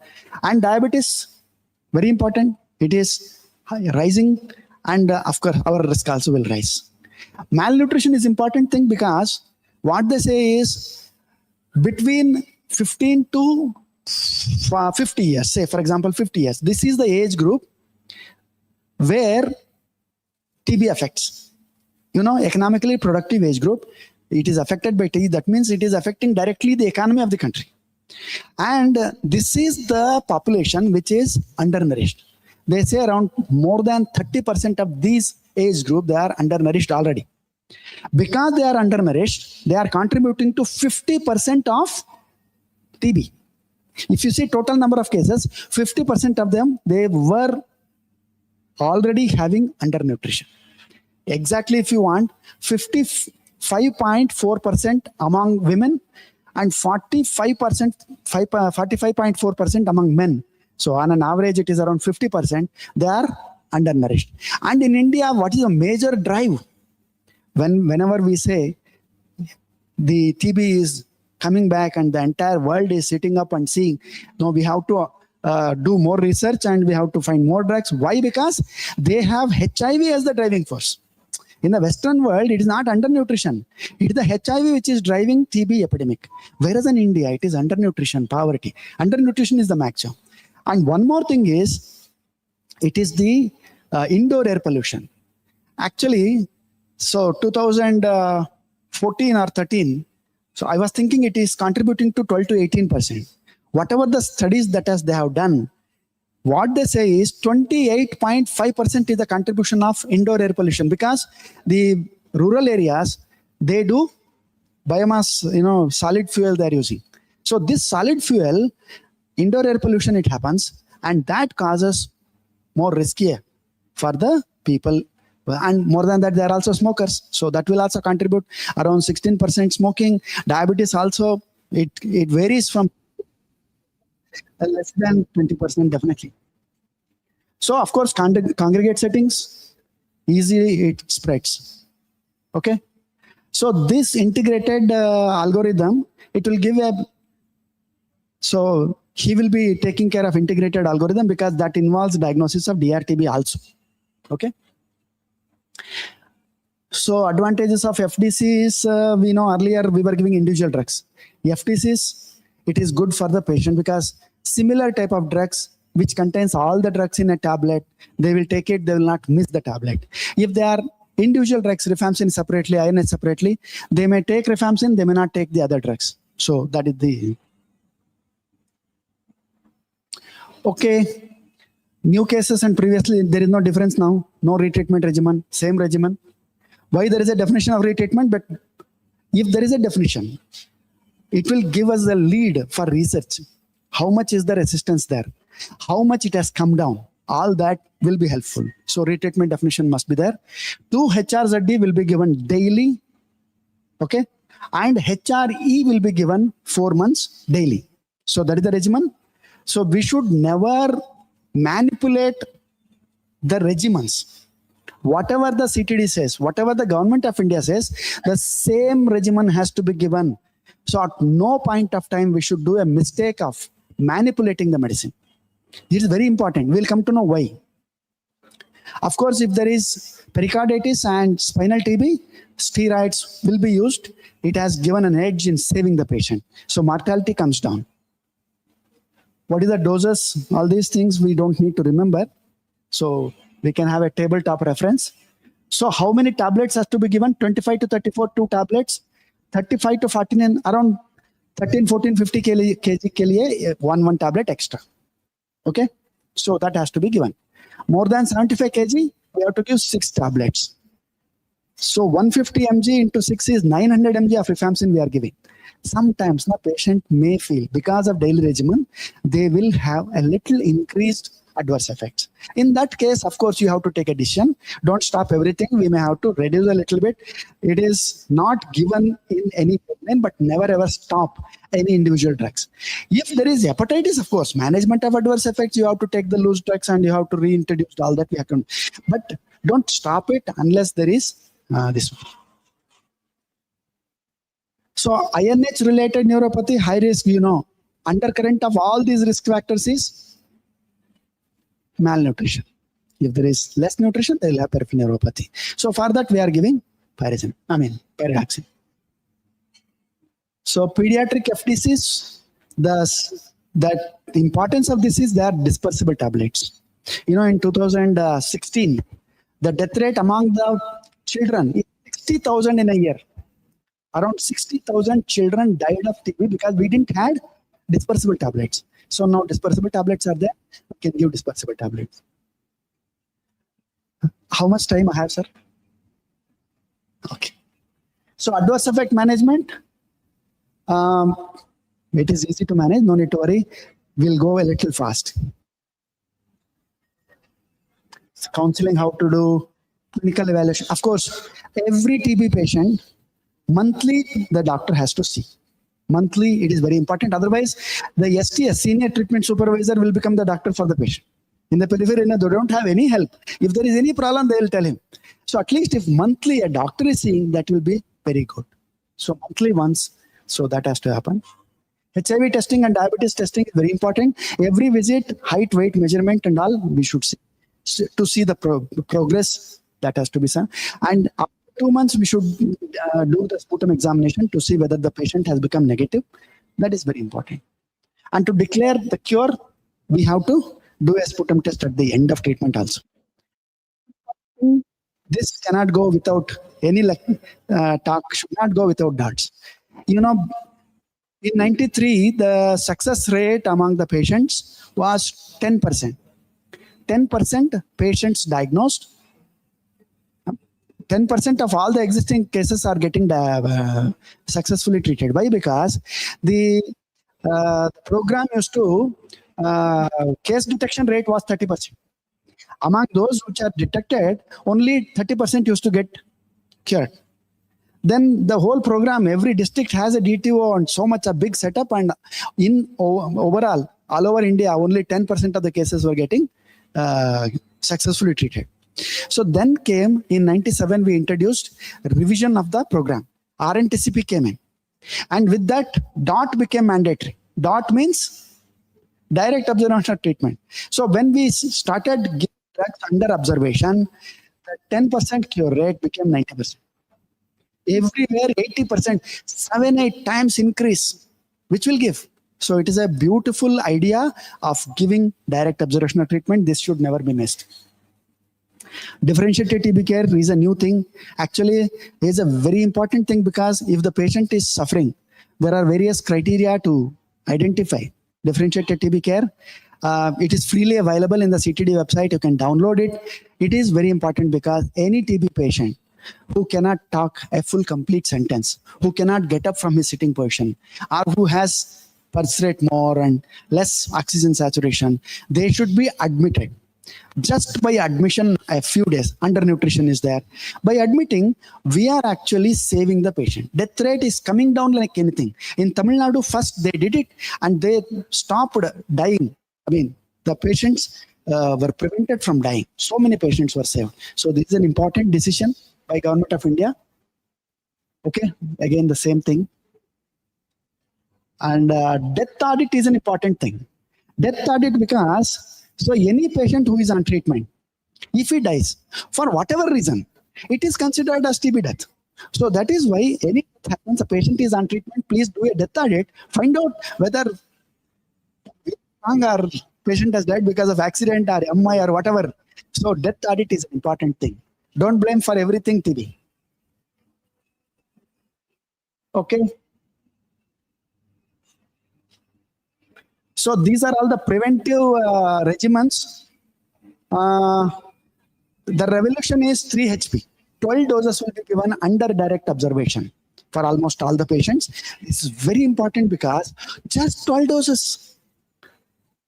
Earlier, we were giving 6 months of INH. 180 doses. Who will take 180 doses? 180 days they have to come. So it's so difficult. So instead, so they have to take just 12 doses. So this is very important. For the HIV patients, when you want to give in the big itself, you have to give 1 HP. That is very important. So this and Nikshay Poshan Yojana and all that things, adult BCG vaccination, it is being implemented to see whether no vaccine is there. We don't have any vaccine. Lot of research is going on. One research, and Bangalore was also, NTA was also involved. It may not have given much good result. So many candidates are there. Okay. New drugs have come. Somshekhar will take all that. Nikshay Pojan Yojana, Nixam. These are all the platforms which are going to help the patient as well as the program. Okay. Not go into details. This, I don't want to miss these slides. It is very important because budding doctors are there. So what you mean by rational prescription? So when you are giving a patient who is having cough of any duration, let me give fluoroquinolones. So whether you have ruled out TB, because fluoroquinolones are used in TB. If you don't rule out TB, just plainly you are giving fluoroquinolones to every patient, that is not rational prescription, because the patient may become resistant to fluoroquinolone. Don't use fluoroquinolone. Not that TB has taken away the fluoroquinolones. You can always use it, but rule out TB first. If you are giving for a patient who is having more than 2 weeks of cough, you are definitely thinking of TB. That doesn't mean that the patient will not have 4 days, 5 days, 7 days, 14 days. It has to start somewhere. They will have 5 days cough, then only they'll come. They may come at 10th day. And when you are giving fluoroquinolone, if you are giving fluoroquinolone to a TB patient, you are postponing the diagnosis of TB by 15 days. That's what the research says. Don't use fluoroquinolones without. And there is a paper which says that please don't use fluoroquinolone unless indicated, because there are so many cardiac side effects are there, arrhythmias, they can't sleep. Just take 400 mg of ofloxacin and try to sleep. Won't get sleep, very difficult. So it is all difficult. And tension rupture, so many. So better not to give. And we have to give as per whatever the government says, same regimens we should use. Otherwise what happens, we'll see. Don't ever diagnose drug resistance by clinical or radiological thing. Okay. So after 20 years of practice, take an this must be lab test. We should see lab test whether lab is telling DRTP. Okay. And this is very important. Say for example, I had 2 weeks of cough and I was having more than 10 to the power of 8 bacilli. Then what it means? It means that one of the bacilli is R resistant, another bacilli is H resistant. Okay. One more bacilli may be pyrazine resistant. If I am giving only INH, because in 1952 when INH came, that is a big event. Every newspaper carried the headline that the most beautiful drug has come, and people prescribed like anything. So when you give monotherapy, INH-resistant bacteria will not get killed. If you give multi-drug therapy, all the bacilli will die, isn't it? If you are giving monotherapy, it will create a INH-resistant bacteria. So they will start multiplying without any resistance because you are giving only INH. And they will spread INH-resistant bacteria to others. So this is very important. And you have given only INH. Now INH has started multiplying. And when the number of INH-resistant bacilli reach 10 to the power of 8, one of the bacilli will become resistant to rifampicin. And you go back to your doctor. Doctor has given monotherapy. And you say that again I started having cough. He, by chance, sequentially add rifampicin to it. You are giving INH and you are giving rifampicin. Rifampicin acts, but INH, it cannot act because all are resistant, isn't it? So again the same thing. INH resistant bacteria will die because of rifampicin. Rifampicin resistant will multiply. Now the patient is having INH and resistant bacteria. This is called as multi-drug resistant TB. So the chances of dying is quite high if it is multi-drug resistant TB. So this is what happened in the history. The same thing we did. INH came, people misused like anything for 20 years. 5 years, many INH resistant bacteria happened.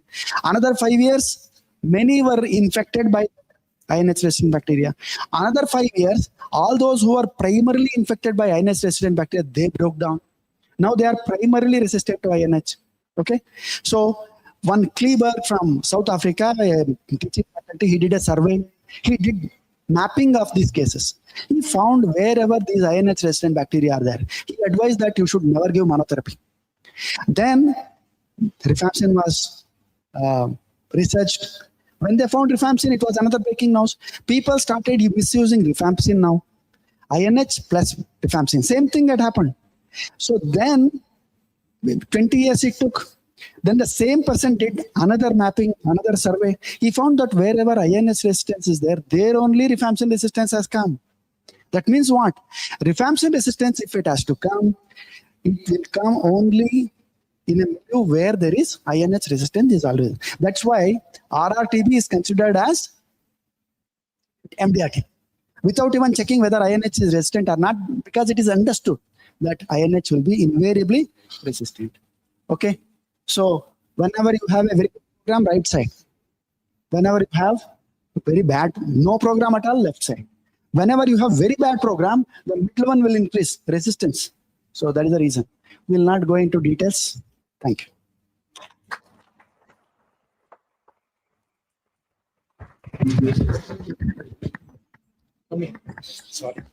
Thank you, sir. It was a wonderful talk. It was a very insightful talk. Thanks for enlightening all of us with a wonderful talk, sir. We'll take the questions in the panel. Yes, sir. Thank you, sir. So for the next session, the most important session, management of drug-resistant tuberculosis, I would like to welcome Dr. Somshekhar in, sir. He was the ex-director of NTI. Now he is one of the medical doctor in CGHS. Welcome, sir, on behalf of KPA.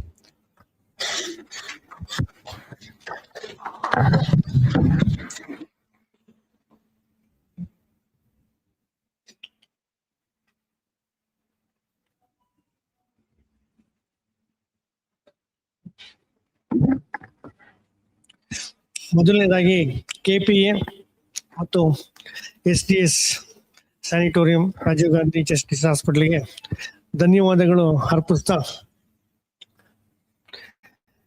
KPA ಹೊಸ ಸದಸ್ಯರು ಸೇರ್ಪಡೆಗೊಂಡಿದ್ದಾಗ ಮೊದಲನೇ academic session ತುಂಬಾ ಸಂತೋಷ ಆಗುತ್ತೆ. Congratulations.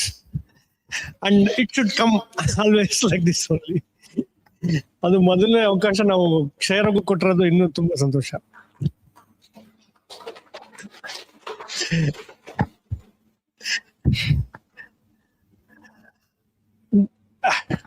Once again, a World TB Day wishes for all esteemed members and audiences here.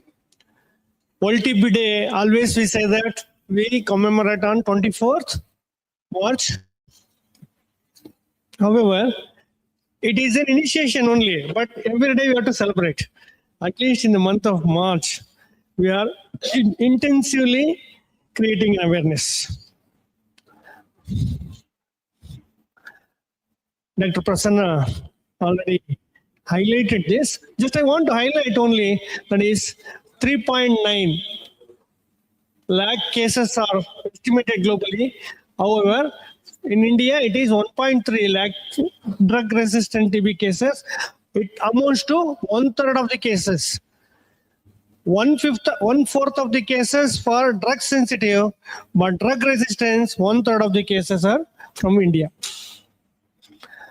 Just to say that from 2021 onwards, every day there is an increasing trend in detecting the TB cases.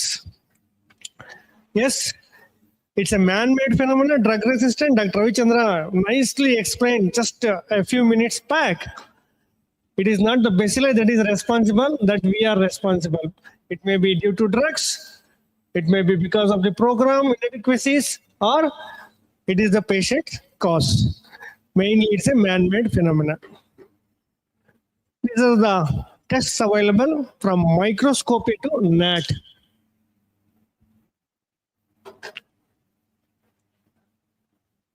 We have NAT means rapidly diagnostic, WHO approved diagnostic test. That is cartridge-based. Vineet has highlighted in the morning regarding CBNAT.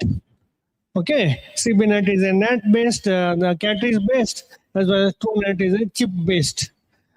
This is a follow-on test. MTB XDR is a follow-on test. Initially, for detection, it is MTB and also RRTB detects. This XDR is follow-on test. What it says that for INH, FQ, SLI, and ethionamide. Probably when they have developed this, they don't have that group A drug. That is the reason that second line has been given. Otherwise, they would have added on that. And then line probe assay. All these are genotypic, and these are solid culture and liquid culture are phenotypic. Only advantage for genotypic is only for detection. It should not be used for monitoring. Here, culture, it also gives the DST. This can be used for follow-up. Yes, the genes are responsible, mutation genes, RPOB for rifampicin, for INH, CAT-G and INHA. CAT-G is high-level resistance, INHA is low-level resistance, but it has got a cross-resistance with might also. Fluoroquinolone, we have a GAIR-A and GAIR-B. In that, GAIR-A, yes, we can use moxifloxacin high dose, but if there is a mutation in 3B-C-D, you cannot use moxifloxacin. High level resistance will be inferred. In GAIR-B, you can use moxifloxacin except 3B-C-D. Mutation in that you cannot use. For injectable RRS and EIS. Just to say that INH monoresistance, resistance to INH, but you remember, sensitive to rifampicin. RRTB, yes, we know rifampicin resistant TB. MDR is H and R. H and R with or without resistance to other. Whereas 3XDR is, it's a subset of MDR, HR plus FQ. XDR is HR plus FQ plus any one group A. FQ is already there. Along with it may be bedaquiline, HR, FQ, bedaquiline, or HR, FQ, bedaquiline plus linezolid, or HR, FQ, bedaquiline plus linezolid. This is XDR. Yes, who are the suspects of DRTB? Any notified TB case, non-responders of first line, all we have to suspect. All notified TB cases, in a sense, initially itself, we have to subject them for rifampicin status at least, followed by fluoroquinolone.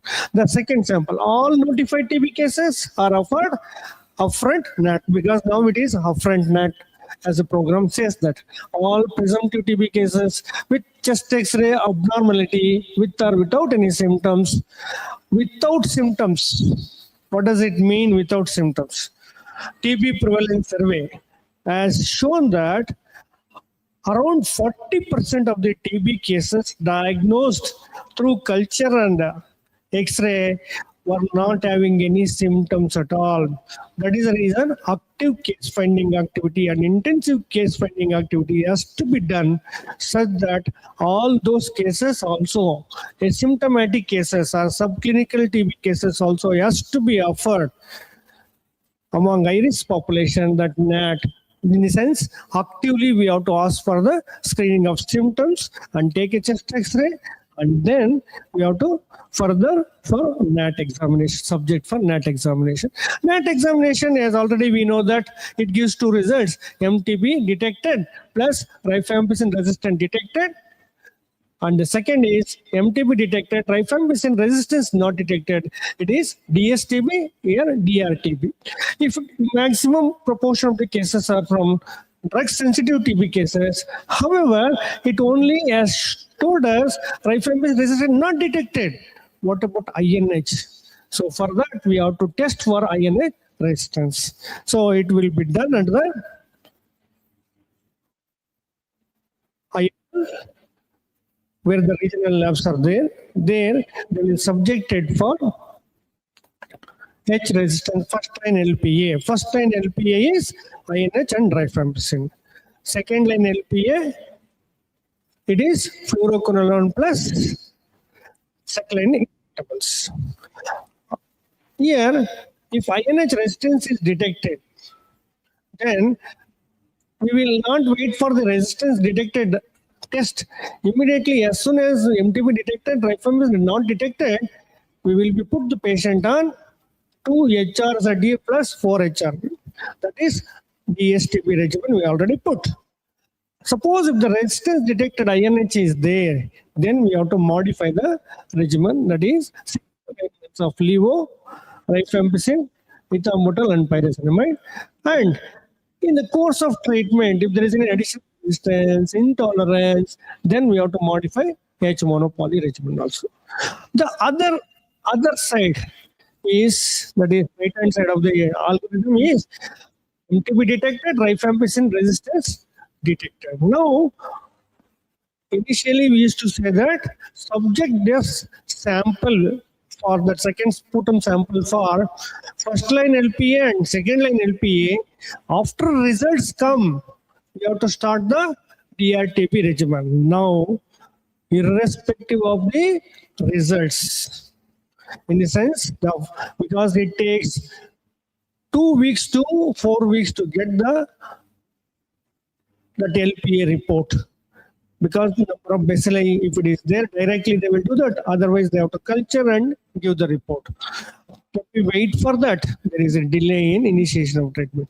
But because of the BPAL-M regimen, at present, currently, as soon as the report is rifampicin detected, so we can start BPAL regimen, BPAL-M regimen, eligibility. The only you have to assess for the eligibility.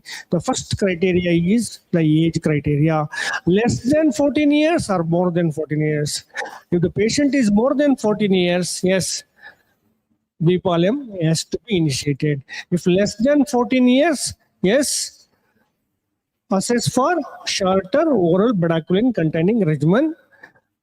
If they are not eligible, then longer oral regimen. These are the regimens available.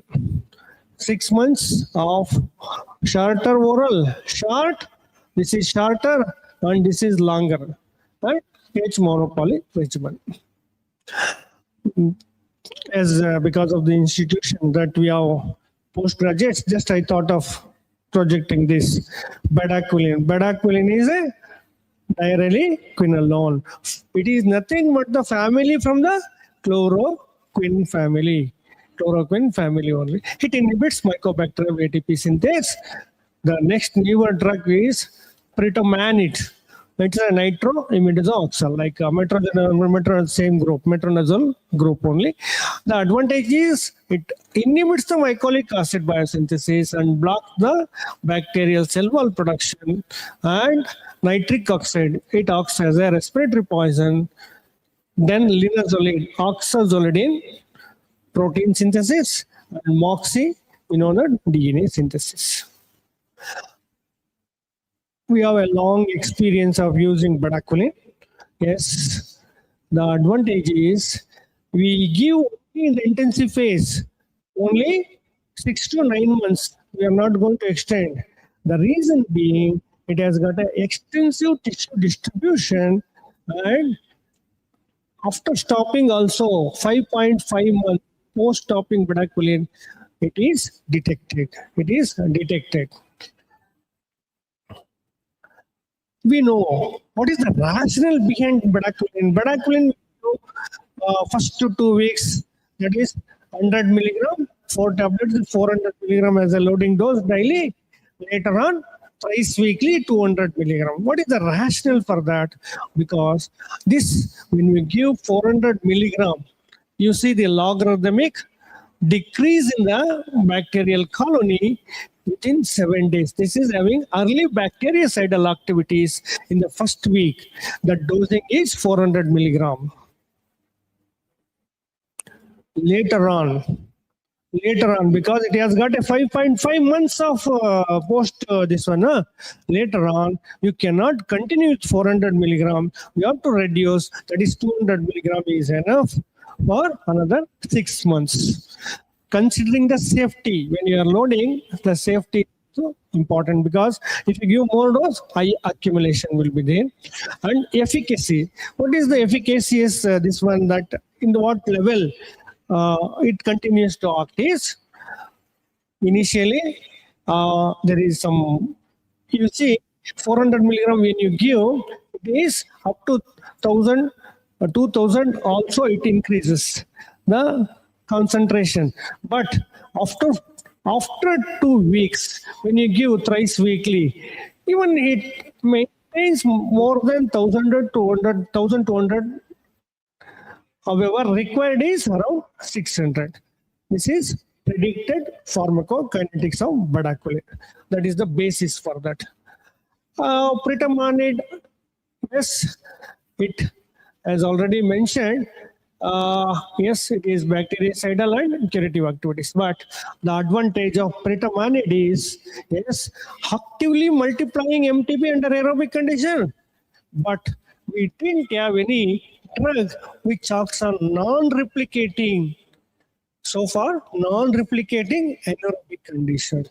This is an advantage. That's the reason, as Dr. Ravichandra was mentioning, from conventional regimen 18 to 12 months, it has become 6 months. For drug resistance cases, this is one of the reasons 6 months is possible. 6 months is possible, which also acts on the hypoxic condition also. But it should not be, it is only recommended to use with bedaquiline and linezolid. A single drug, it should not be used as per the current recommendations. But other combinations are also available. It is under trial. But it cannot be used to treat latent infection or drug-sensitive tuberculosis at present. Otherwise, we used to say that whether it is drug resistance or drug-sensitive, with this combination, a future day may come from 3 regimens to 1 regimen.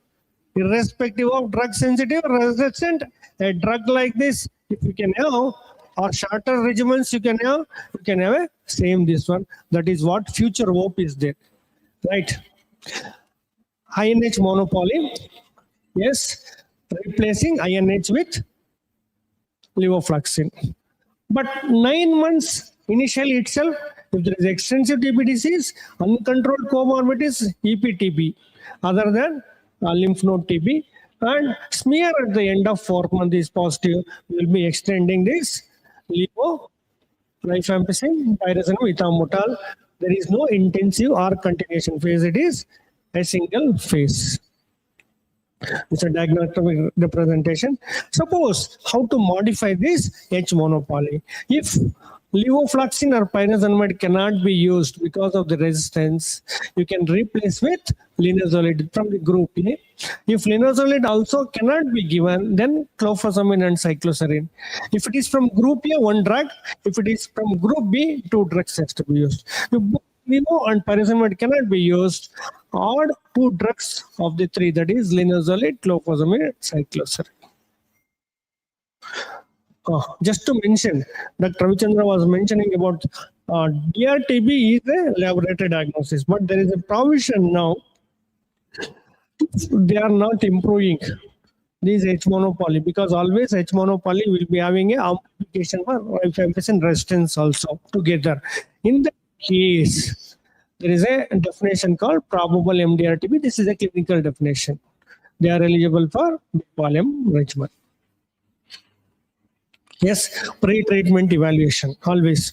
For H monopoly, pre-treatment evaluation is, we are already having HIV testing and RBS, along with chest X-ray is enough. For Bipalem regimen, we need further investigation, pre-treatment, history, clinical examination, previous history of ATT taken, especially newer drugs, and then assess the nutritional status. And yes, important is neurological evaluation and ophthalmological. These 2 are initially important because we need to know that this linezolid drug is having a adverse effect of optic neuritis and also peripheral neuritis. That is the reason initial evaluation with the neurologist and ophthalmologist is a must. And as routinely, yes, add-on is CBC, LFT, electrolytes, UPT, and ECG. ECG and CBC are a must, because anemia, we have to check for the anemia, because linezolid also causes myelosuppression, and ECG because of QT prolonging drugs. But actually, we'll see what are the eligibility for Bipalem. Yes, more than 14 years. Less than 1 month usage of bedaquiline, linezolid and pretamine, or if they are used, sensitivity is recorded in the sense they say that yes, still you can use. Otherwise, if less than 1 month, more than 1 month, you have to take this criteria, because chances of developing resistance is more if it is exposed more than 1 month. And it is not recommended among lactating women and pregnancy currently, because pretamine is excreted in the breast milk also, and for the pregnancy we don't have any evidences. That is the reason. However, if the patient is ready to use or give the child an alternative source of milk, you can still consider. And pregnant women, if it is less than 24 weeks, MTP, if the patient is willing, you can consider. Exclusion criteria, less than 14 years, yes, that is documented resistance, and LFT more than 3 times the upper normal limit, and severe forms of extrapulmonary TB, because we don't have any evidences in our clinical trial that you can off-label you can use, but wonderfully works. But the thing is, currently guidelines says that you cannot use for severe forms of extrapulmonary CNS, skeletal and disseminated TB, and cardiac abnormalities. Yes, QT prolongation syndrome. Most of the time, this QT prolongation is due to electrolyte imbalance. If more than 450 among males, more than 470 among females, then look for the electrolytes. Correct the electrolytes, repeat ECG. If it comes to that within the range, still we can consider the patient. Most of the times it is hypokalemia. These are the relative contraindications. Relative contraindications. Yes, hemoglobin less than 8, serum creatinine more than 3, peripheral neuropathy grade 3 and the reason why the program has advocated should not wait for the results to come for the resistance status is the survey has shown that bedaquiline linezolid resistance is very low in our country. That is the reason. So that Bipalem, irrespective of the first line and second line LPA, you can initiate. The dose bedaquiline as usual, that is 400 milligram first 14 days every day, and then after loading dose, second week onwards, that is 200 milligram twice a week, pretamine 200 milligram daily, linezolid 600 milligram, moxi 400 milligram. There is no band. All more than 14 years, same dose is same. Suppose the patient develops any resistance to these drugs, we have to change the regimen. There is a resistance is recorded for moxi, we will not change, we continue. If the patient is not able to tolerate a developed grade 3 and grade 4 peripheral neuritis, this is the culprit.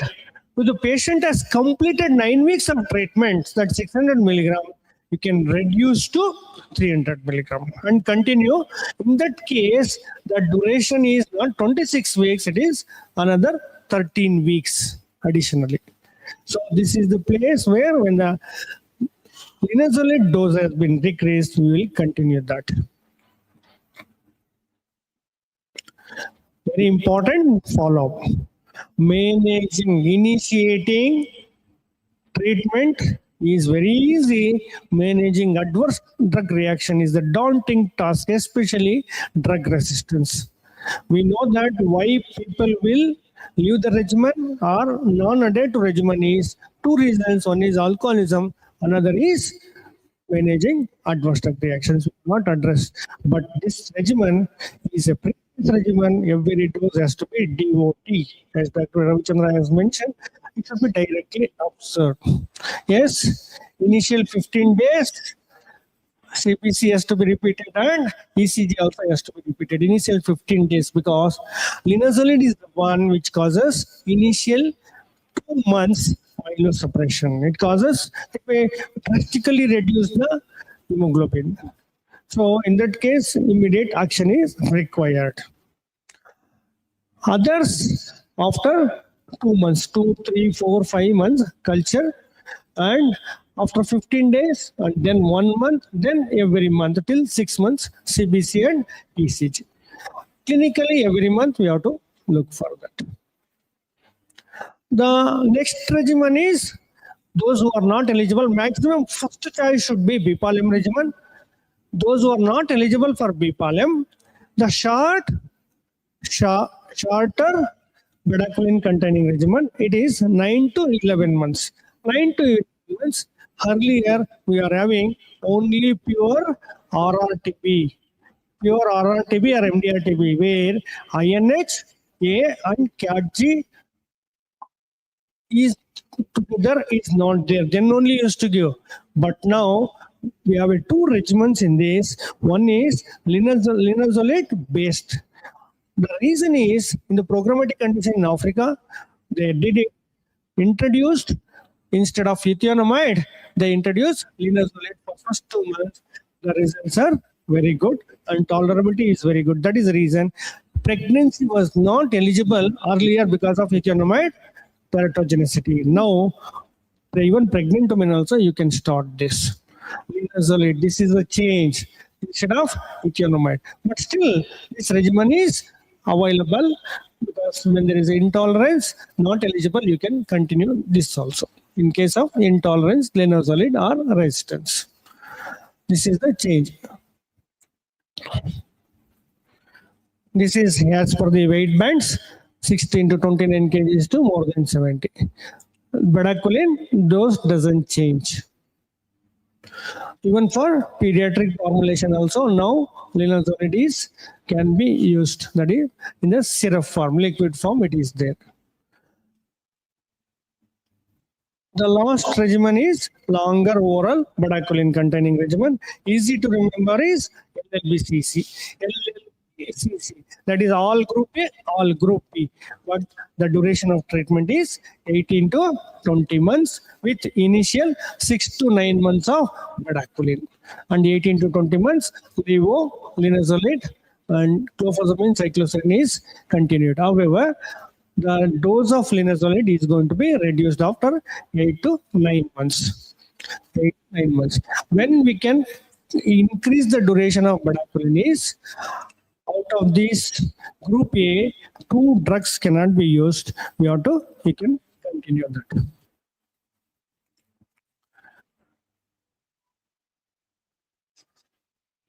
This is group A and group B, levo, moxi, bedaquiline, levo, moxi, or bedaquiline, linezolid, clofazimine, and cycloserine. Others are group C drugs. Group C drugs are used for only whenever there is we cannot make at least 4 to 5 effective drugs among group A and group B as a replacement. But the replacement as per the WHO international classification is ethambutol, delaminate, and pyrazinamide like this. However, program doesn't give that because our background resistance is high. The program advocated delaminate, amikacin, pyrazinamide, ethionamide, PAS, ethambutol, penams, DAPE. So easy to remember. Last should be the injectables. Treatment extension beyond 20 months it cannot be. 5th month culture is not available. Yes, linezolid can be reduced. Pregnancy lactation, yes, I already highlighted. Preterminate is not this one. Bedaquiline, yes, always we have a studies. Initially, we know that bedaquiline cannot be used in pregnancy because mean birth weight it decreased. However, those cohort initially were given when they followed, it was found that they catch up the weight. Now there is no problem. Now DCGA, other regulatory authorities for bedaquiline is now approved for pregnancy also. Approved for pregnancy also. This is what advise MTP. Yes, willing.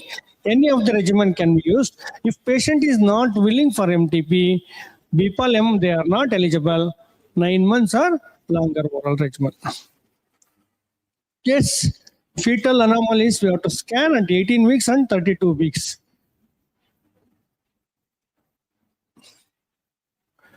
Ethionamide is considered as because it causes hypothyroidism also. Then neonatal, when you have used after 32 weeks, when ethionamide based, neonates also has to be screened for and followed for hypothyroidism. Pediatric age group, yes, less than 14 years, pretonamide is not used. Instead of that, others can be modified regimen you can use. Bedaquiline, earlier it is more than 18 years, only adults. But now DCGA has approved for that, or up to 5 years you can use. But there is some studies are also going on. Instead of bedaquiline, you can use delaminate any age, but more than 10 kgs, bedaquiline 15 kgs and more than 5 years. However, there are some studies in the pipeline that even for less than 5 years also, in the coming days, it may be approved. Currently, it should be more than 5 years only. Older age group, there is no particular study because of the comorbidities, associated comorbidities. We should closely monitor when we are using BPAL-M regimen. People living with HIV, when we are using BPAL-M, yes, drug interaction, efavirenz, ritonavir, and zidovudine because of anemia. Anyway, now in the program, we are having TLD regimen. TLD regimen. We are having less efavirenz based.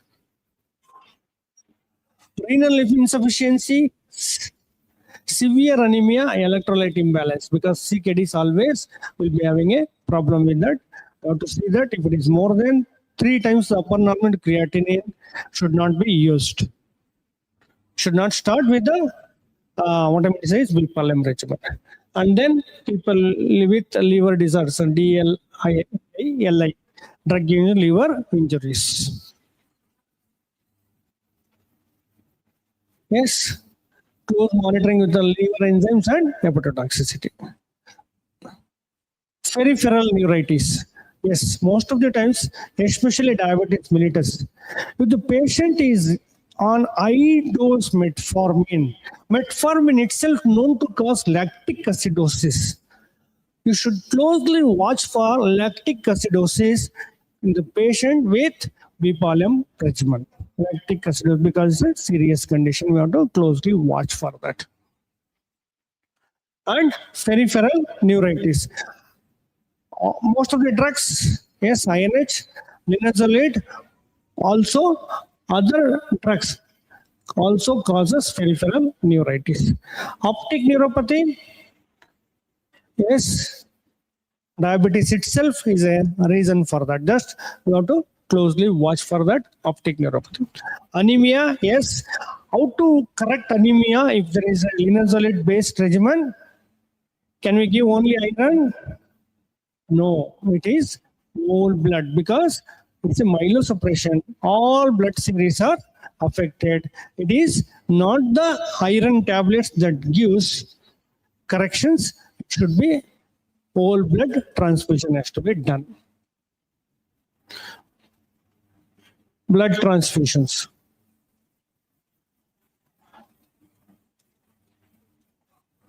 Most of the times, less than 2 weeks. Most of the times. Before starting, initially itself, what is very important is pre-treatment counseling.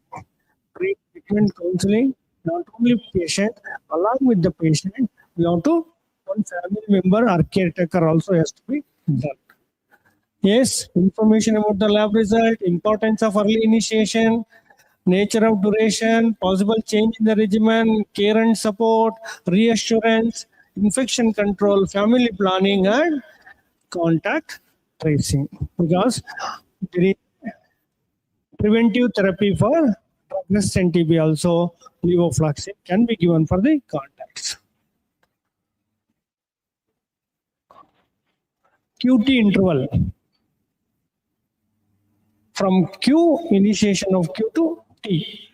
But the thing is, we have to use corrected Friedrichs formula, not the Bejer's formula or Framingham. Then if you go to Google up there, you can download and just if you put the IHR rate and this one, automatically it comes what is the QT, and you have to choose the whichever the formula. This is a link. Yes, bedaquiline. What are the drugs to be avoided? These are the safe drugs. This should be avoided. Psychiatrist evaluation.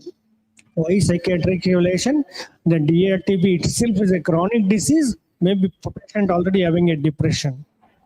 You have to look for other conditions. You have to treat. Patient may be having a seizures, depression. Then you have to initiate the treatment, because cycloserine is the drug which causes suicidal tendencies. That is the reason you cannot ask the patient, if you have a suicidal tendencies, please come and report to me. Patient will not come. The report will come from the family members if he is suicidal.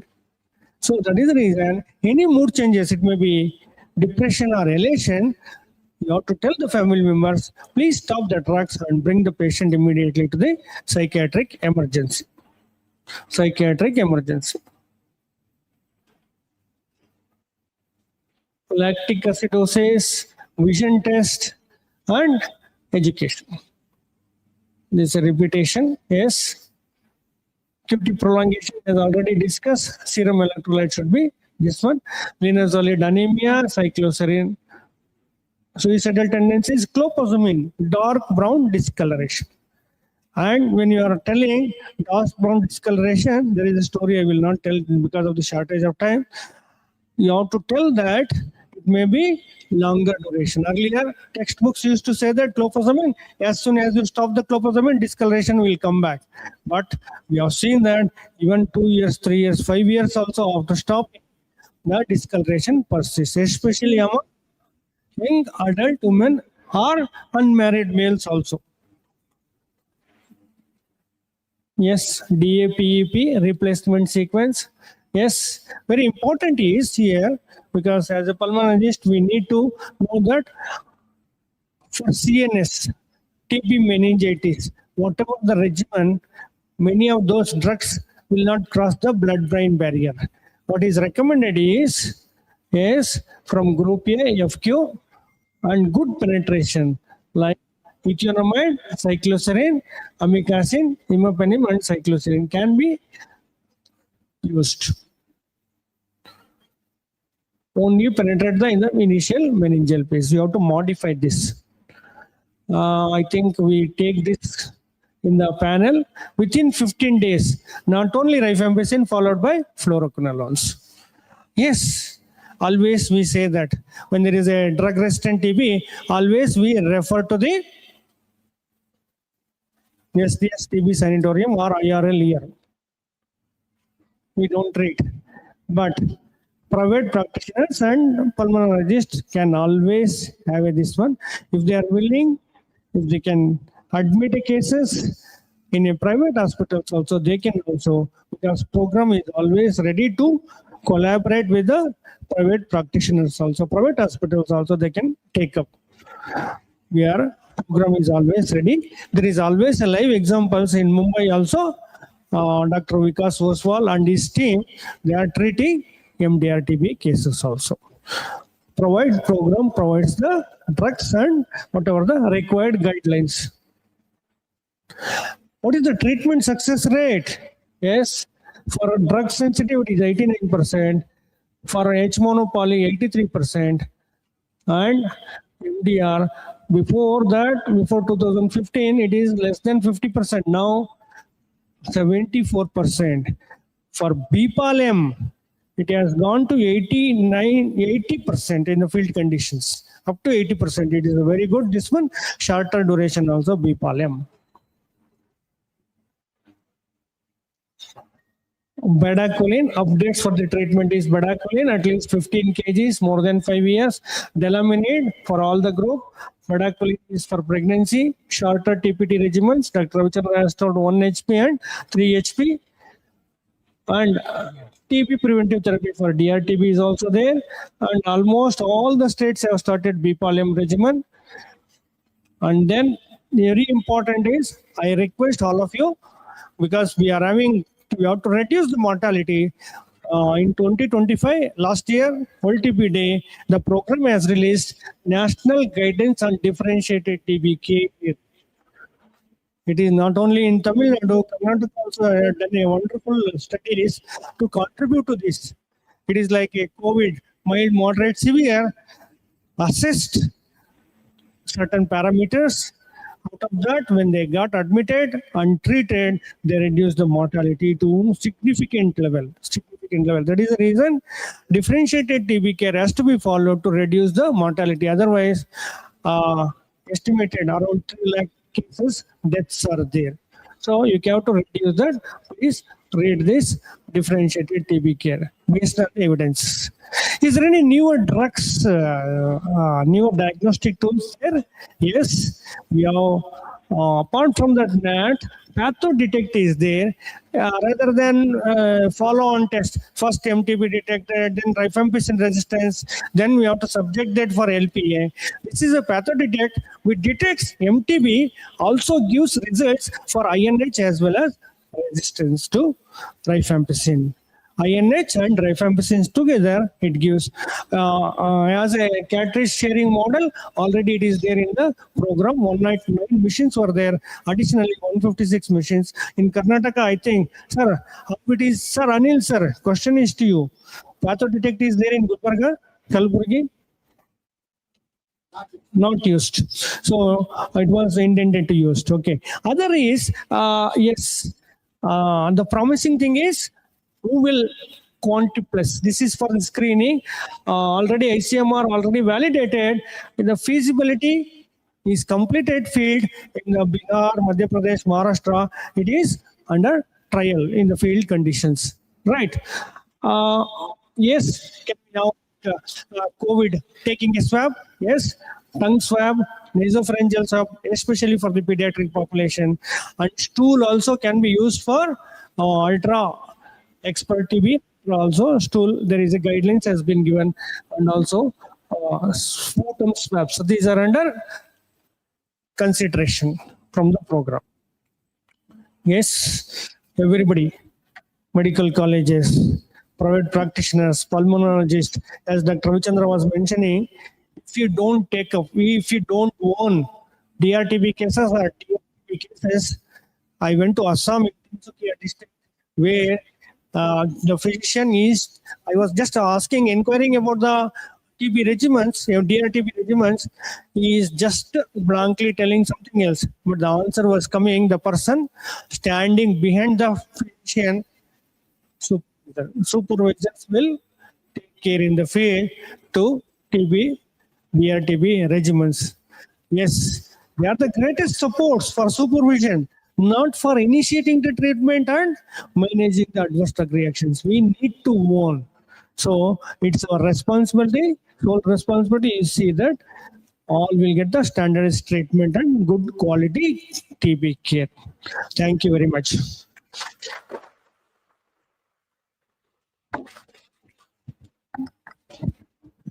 I have taken more time. Bye. Thank you, sir. Thanks a lot for that wonderful insight into management of DRTB. We'll have the panel discussion and take all the questions there. That will be better, we feel, sir. So I welcome Dr. Shashibhushan, sir, Secretary of Karnataka Pulmonology Association, and Professor Head and Dean of SDS Sanatorium. Yes. Good afternoon, everyone. After an excellent talk by both Dr. Ravichandran and Dr. Somshekhar, I think I have no questions to ask. But still some questions are there, clinical oriented.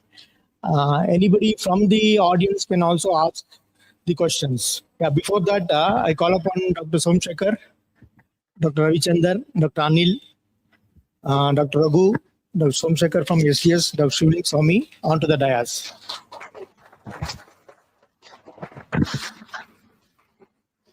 The audience also can ask questions. If you have any doubts, they're here to clarify our all doubts. Before I go ahead, Dr. Somshekar and Ravichandra both were telling regarding onus of taking regarding the treatment part. I just want to quote one doctor in his before he started his talk, saying that this is not the government flag, this is my flag. So same thing, the owners also should be, the NTP program should be said that this is my program rather than saying a common program. So as we are insisting on taking the program ahead in reducing the incidence, as you already told from 2015. So our incident rate has come down in 21%. And Madam was asking why still India is globally high. 25% of our population, though China has a vast population, still our number is not reduced. As you told one. So I'd like to take this question for you, sir. Both of you to answer this.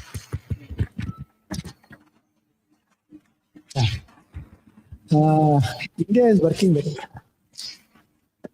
From 2016, when president started changing, in 2016 and 17, every 1 month, there is a one policy change. Something or the other, definitions will change, dosage will change, daily regimen came in, so many changes. So we are working very hard. The program is working very hard. Several decisions they have taken. Digitization was completed in 2010 as expected by WHO. So these are all good things that are happening. In between, you know very well that drug supply got disrupted. So there are various reasons which are beyond our human this one. So some of the obstacles were there. We have effectively overcome, and our decisions like introduction of daily regimen and overall economic development will definitely help us. There are many risk factors like indoor air pollution. You know that the government of India's endeavor in introducing Ujjwala Yojana will definitely help. If all India's population stop using solid biomass fuel in the house, that will reduce minimum 28%. If we can reduce the poverty, increase the general living condition of the people, where the undernutrition comes down, 50% is its effect. So this is apart from what we are doing. Why I am telling that? See, all over the world, it is not the drugs, it is not the program which has ended TB. It is very interesting actually. You know, in America, the number of deaths happening per lakh population was around 190 in 1900 AD. 2009. At that time, we didn't have any drugs. Drugs started coming in 1946 only. By 1946, the death rate came down to 40. Instead of 200, it has come down to 40, 50. So how? Without drugs. It is the development which helps. We don't know whether we end TB or not. But if India is developing, if it becomes financially very strong and the people's per capita, GDP per capita increases, we may end TB without even the help of TB program. This is hope against hope. But still, there are many hurdles. Many challenges and options. China being highly populated, they're still managing the show. That's what. There are many challenges. Many challenges, many obstacles are there, many opportunities are there. So it is a balance. Okay. Thank you. It is related to epidemiology. Madam's question is related to epidemiology. Okay. In 2015, the number of incident TB cases estimated is 237 per lakh population in 2015. In 2024, it is 187. There is a reduction of 21% incident cases. However, the detection and estimated gap in 2015, 1.5 million TB cases were missed. If you ask, 1.5 million is 15 lakh cases were missed. Missed means it was in the community, we are not able to detect. Because the sensitivity of the tools has increased, the intensified program has been done. So now, in 2024, it is estimated as 27.2 lakhs, but we have detected 26.2 lakhs. Less than lakh cases has been lessened. But if you take, it is to only detect and treat. No, the other component is also there. We have to prevent from infection to break down into disease. That is where we have initiated TB preventive therapy last 3 years. But yes, immediate outcome will not be there in chronic diseases like TB because the infected population in our country is, yes, it may be 33% as per the prevalence survey, but if you take a close context, it goes to 75%.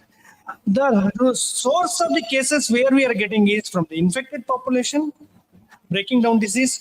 All infected will not. There are 4 attributable risk factors. Dr. Ravichandra was mentioning about the social upliftment. In the sense, yes, undernutrition, alcohol use disorders, smoking, HIV, and very important is India is considered as the capital of diabetes. Diabetes is the 3rd most attributable risk factors. These are the reasons, yes, it takes longer period. The impact is also longer period. We have to run the program for a longer period then only. Prevention also we have to take care. That is TPT we have to initiate for the risk population. Test policy, treat policy, and test and treat policy. These 2 things if you implement certainly, but it takes longer period, madam. Thank you, sir. Thank you. Actually, I wanted to ask regarding presumptive TB. You have elaborated in the 10 new symptoms, whatever is there, both extrapulmonary, pulmonary. So I think so all the postgraduates here should know about presumptive TB. This is one thing I want to stress. This will be asked in your exams again. Just to add on to that, yeah, the program has given a wider this one. It is not 4 TB symptom complex now. It is a 10. As we mentioned, it is 10 symptom complex. As a specialist, it's easy because we are going to take everything, including shortness of breath, loss of appetite, hemoptysis. But this guideline is for we have to train the others now, other fraternity. So that is the reason I'm stressing here. 10 presumptive symptom is most important. Most important. Yeah. Next question to Mr. Vinith. If the CBNAT is negative, can you consider sufficient to rule out tuberculosis? Microbiology point of view. Yeah. So again, it's a cocktail of tests, right? Most of the times we have seen come across this CBNAT negative. Can you rule out saying that this patient is not having tuberculosis? Sir, the straight answer is no, because we have to have a proper correlation with all the additional tests available. We have seen cases where CBNAT coming as negative and the culture is coming positive. We have talked about a case, an extended incubation of 56 days. And also there are some of the cases where a smear comes positive and, it can actually turn out NTM where, it can't be picked up by expert. But most of the times it should be always it's a group, investigations that need to be done, and also definitely clinical, because end of the day, it's all about the clinical addition. Yes. Just to add on to Vinith's, whatever in the CBNAT or a TrueNAT, we are taking only a part of the. So other way around, you can tell the yield. So that would be a better way of putting it. If you say RPOB is one of the only one gene, that is a majority of the drug resistant due to rifampicin is only RPOB. Whatever the other genes, that is the reason when DRT has been there, MTB detected, rifampicin resistance not detected, or detected or not detected. So you have to see that only a part only that has been here. And other is MTB, total whole sequence. If you do whole genome sequencing, yes. Then this is when the sample comes. What about in between? There is a lags are there. Collection of sputum, is it a quality sputum? The transportation, whether it has reached the correct time, all these things matters a lot. That is the reason. If it is detected, we say yes, it is sure it is TB. If it is not detected, that is microbiologically confirmed. Clinical, we have to follow the clinical evidences, and then it is called as a clinically diagnosed TB. You have to treat like that. Especially in extrapulmonary tuberculosis, the yield, especially in pleural effusion, we keep coming across patients, maximum patients of pleural effusion. The yield is only 17%, 17. So the other 83% still we are, it comes negative. So in that situation, how to go about? That's what. Other biochemical, ADA, yes, sugar, protein, LDH, all those things we have to consider. But ADA is not considered as the definitive. This one you should be very careful. If it is, it's only addition to that. Yes. When it comes to pleural fluid, the sensitivity is definitely less for CBNAT. So it's always better to send the pleural tissue. Pleural tissue has higher sensitivity and specificity for CBNAT. So the combination. So we usually look into different parameters, but pleural tissue, gene expert, pleural tissue CBNAT is more sensitive and specific. Whenever we get CBNAT negative in pleural fluid, it's a good option to go ahead and take a pleural tissue sample by doing thoracoscopy or a blind pleural biopsy. So yeah, the reason why in extrapulmonary TB just because you already quoted low, 2 centimeter cavity is having 10 to the power of 8 bacilli. It's easy. Pulmonary TB to diagnose. Extrapulmonary TB it is not easy because a 2 centimeter lymph node only is having 10 to the power of 2, only 100 bacilli. That is the reason we have to combine with not only a CBNAT or a NAT examination. NAT, if you say program recommends, it is better to use CBNAT Ultra cartridges. Ultra, even though there is a traces are there that we have already discussed about that, because the bacillary load is less, but indirect evidences are HPV examination, radiological examination, especially in the bone TB, and other clinical parameters you have to correlate, constitutional symptoms and history of contact, all those things. Sir, anything you want to make a comment here? As per the program.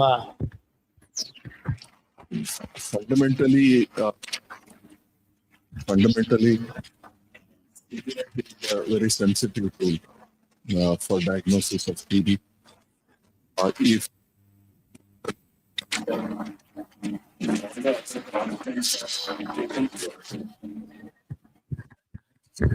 If all the other constants are taken care of, and if CBNAT comes negative, one thing that the clinician should bear in mind is to look for alternate diagnosis. So many times you've seen people doing NAT 2 times, 3 times instead of searching for alternate diagnosis. It turns out to be other diagnosis also. So that is there in the program. We have seen this happening, like a patient being started on ATT and then coming back with the other diagnosis, and in NICSHA it's as wrong diagnosis. Even today, it is around 1 to 2% of the TB patients are like that. So I say that the clinician has made efforts to take out a good sample, and the NAT has come positive, negative. That should be at the back of the mind. In continuation, one of our reports shows CBNAT resistance and LPH sensitive. So how to go about on this situation? Yeah, this do happen regularly. We are seeing this. That is why there is always the option of 2 tests being done by the umpire. So if the sample of CBNAT is resistance elsewhere and it has come to the IRL lab and it is shown as sensitive, we again run a CBNAT sample in our own lab. And based on these 2 results, the results is given to the patient. And it is also the history that is very important in this patient. If the patient is coming for the second time with the TB, then the CBNet scores over it. And if he is a new patient, TB detected for the first time, traces rifampicin resistance, then the resistance should be taken with a pinch of salt. And again, when we are sending the sample, one suggestion here is the sample should be from the same site. If you mix up the sample, probably this situation may arise. So that's one thing to keep in mind. The thing that happens in the field, I don't think it happens in the institution level, is the lag between sending the two samples. Most 40% of the samples are transported to the NAT site. So, and as soon as he is diagnosed with TB, he is initiated on treatment. And after 10 days, if you give him a second sample, obviously the whole thing changes. So that is the main reason for discrepancy in the results that we are seeing.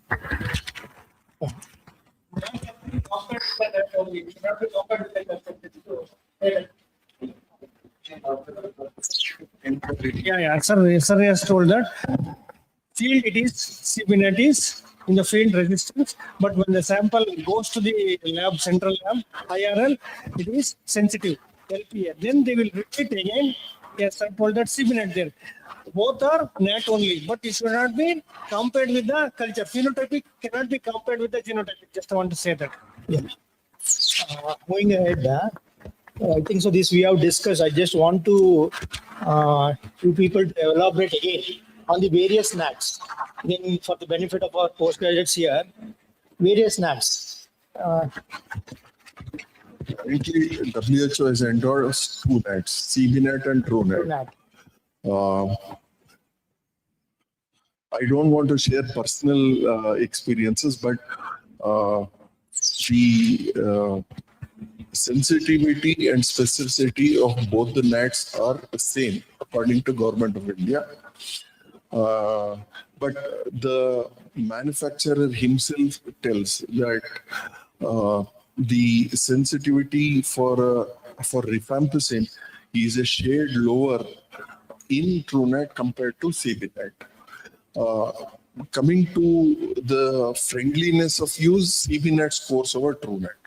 So, but as a point of care, if I have to design something for my PHC and CHC, where I don't have continuous electricity or air conditioning facilities, TrueNAT scores over it. There is an academic institution, students are there. Just to share that apart from that, other platforms, as I told you, PathoDetect is also in the field. Probably as I asked her, it is not in Karnataka. Other states, I told you 109 machines for the validation, and already it is there in the Nikshay also, it can be reported. That's what it is. PathoDetect detects MTB as well as INH and rifampicin together. And who will, the slide, Life Sciences, Google Life Sciences also has come up with a Google QuantiPlus for the screening of MTB only. However, WHO recommends, this is what in our program is there. WHO recommends there is a complicated, less complicated, medium, mild, moderate, complicated, depending upon the usage. Yes, next is whole genome sequencing. Currently, whole genome sequencing in the research mode, in the national reference laboratories are there in our country, but commercially available. NATs are also there, that is TNGS, but very costly. The program has not approved because of other reasons are also there. But good news is there is a testing validation is going on. NIRT has developed a kit for that targeted NGS. It is under evaluation around 20 plus laboratories in the country is evaluating in the field condition how it works. If it comes, it is going to be cost effective. It is in the pipeline. So country developed, that is NIRT has developed, ICMR already approved. It has to be validated. TNGS. Whole genomic sequencing. That's it, sir. I think we have covered already. It's about CBNet and TrueNet, and I think Anil sir and Somshekar sir have talked about it. Nothing more to add. Okay, thank you. Moving on. I've got a lot of questions to Dr. Anil only. Being a program management issues, Sir, in Karnataka, can you highlight on the high prevalent areas of primary resistance? Somehow God is here. Our total resistance itself is coming down. It was 3.8%. It has now come down to 3.4%. Primary resistance is there. If I have to, there is one particular district in Karnataka where I'm seeing young primary resistance patients coming, and it is not for INH. Surprisingly, it is for rifampicin. So we are working in that place.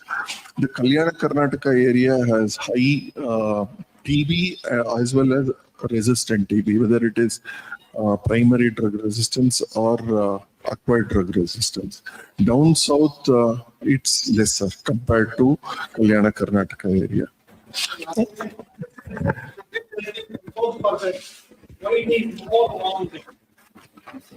Because we need to identify that. Mumbai is having 45% primary resistance. That is. It is. That's what. Yeah. Our country itself is not a high resistant. It is 25% are there.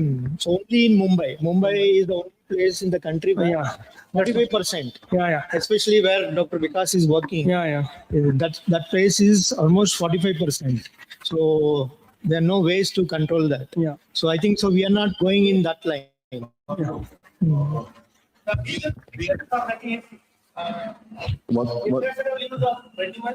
And different regimens, it is not immediate. Last 2 decades back, it looked like it has more than 80 regimens. They were protected. That could be the reason the effect is now reaching the. Now, one thing to say what Dr. Somsekhar is telling here, what is happening in Mumbai is the migration population is more. They're going back to their states, Bihar, most of the places. The treatment regimen is not followed properly. When you start them on an MDR treatment, and there is a stoppage. Maybe that is the one thing. This, I think, so you should stress on, sir. I think so. Where fundamentally, I agree with you. When I started here, if I take some 10-15 patient, it was a fancy to add fluoroquinolone. And to all the postgraduates here, my worry is not about rifampicin. My worry is about fluoroquinolone. 27% of the culture isolates in Karnataka are resistant to fluoroquinolones. So if you lose fluoroquinolone in the treatment armamentarium for drug-resistant TB, you are handicapped with one drug. So this we are seeing. And this is more in few places where there is very thriving private practice, where especially again, it is length and breadth of Karnataka, but Ballari, I see it is reaching, it had reached 32%. We have now pulled down to 27%. And there are places like the least is 18%. So fluoroquinolone resistance is a worry for Karnataka rather than rifampicin resistance. So we have to know we are working towards mitigating fluoroquinolone resistance, like CMEs like this. We have started doing it. Because most of the CMEs, I keep insisting not to use fluoroquinolones, especially levofloxacin and moxifloxacin.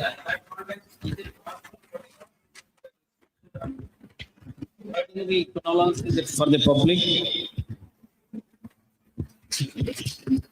No, because definitely the primary care physician uses that left and right. The first drug they choose for any respiratory infection is very high. That's the reason why the resistance also probably I think so. We should work on that. What Yeah. you're trying to tell, we should. Recommendation is because there is Drug lab is, sir, it is difficult for the program to say that. But drug program is, in consultation, it has given many times that. Sir, apart from that, one more worry is linezolid.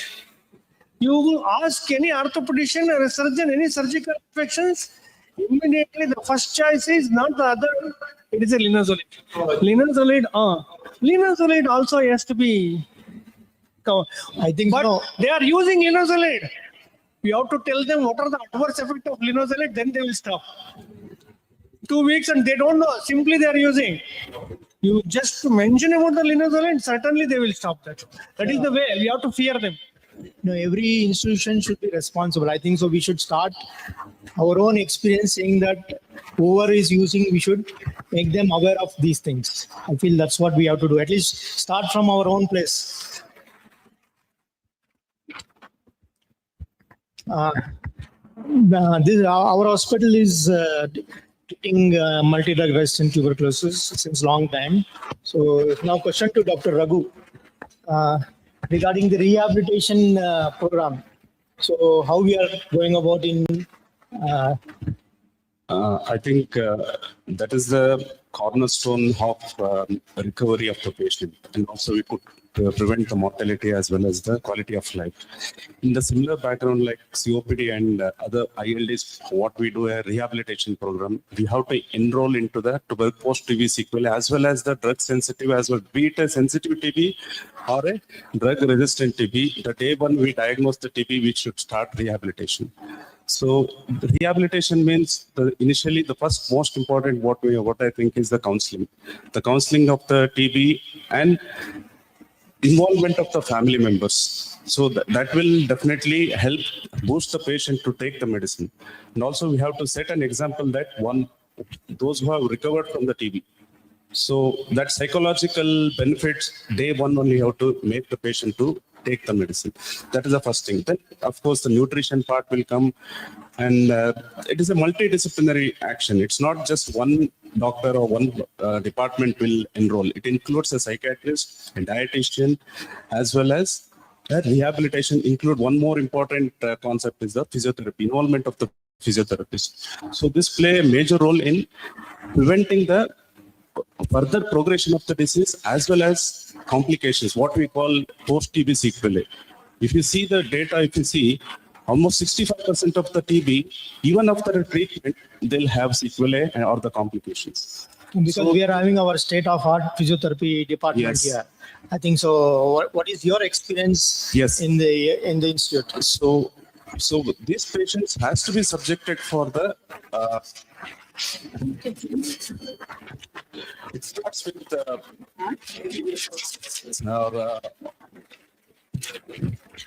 so we have to categorize the patient into whether he is suffering from an obstructive airway disease or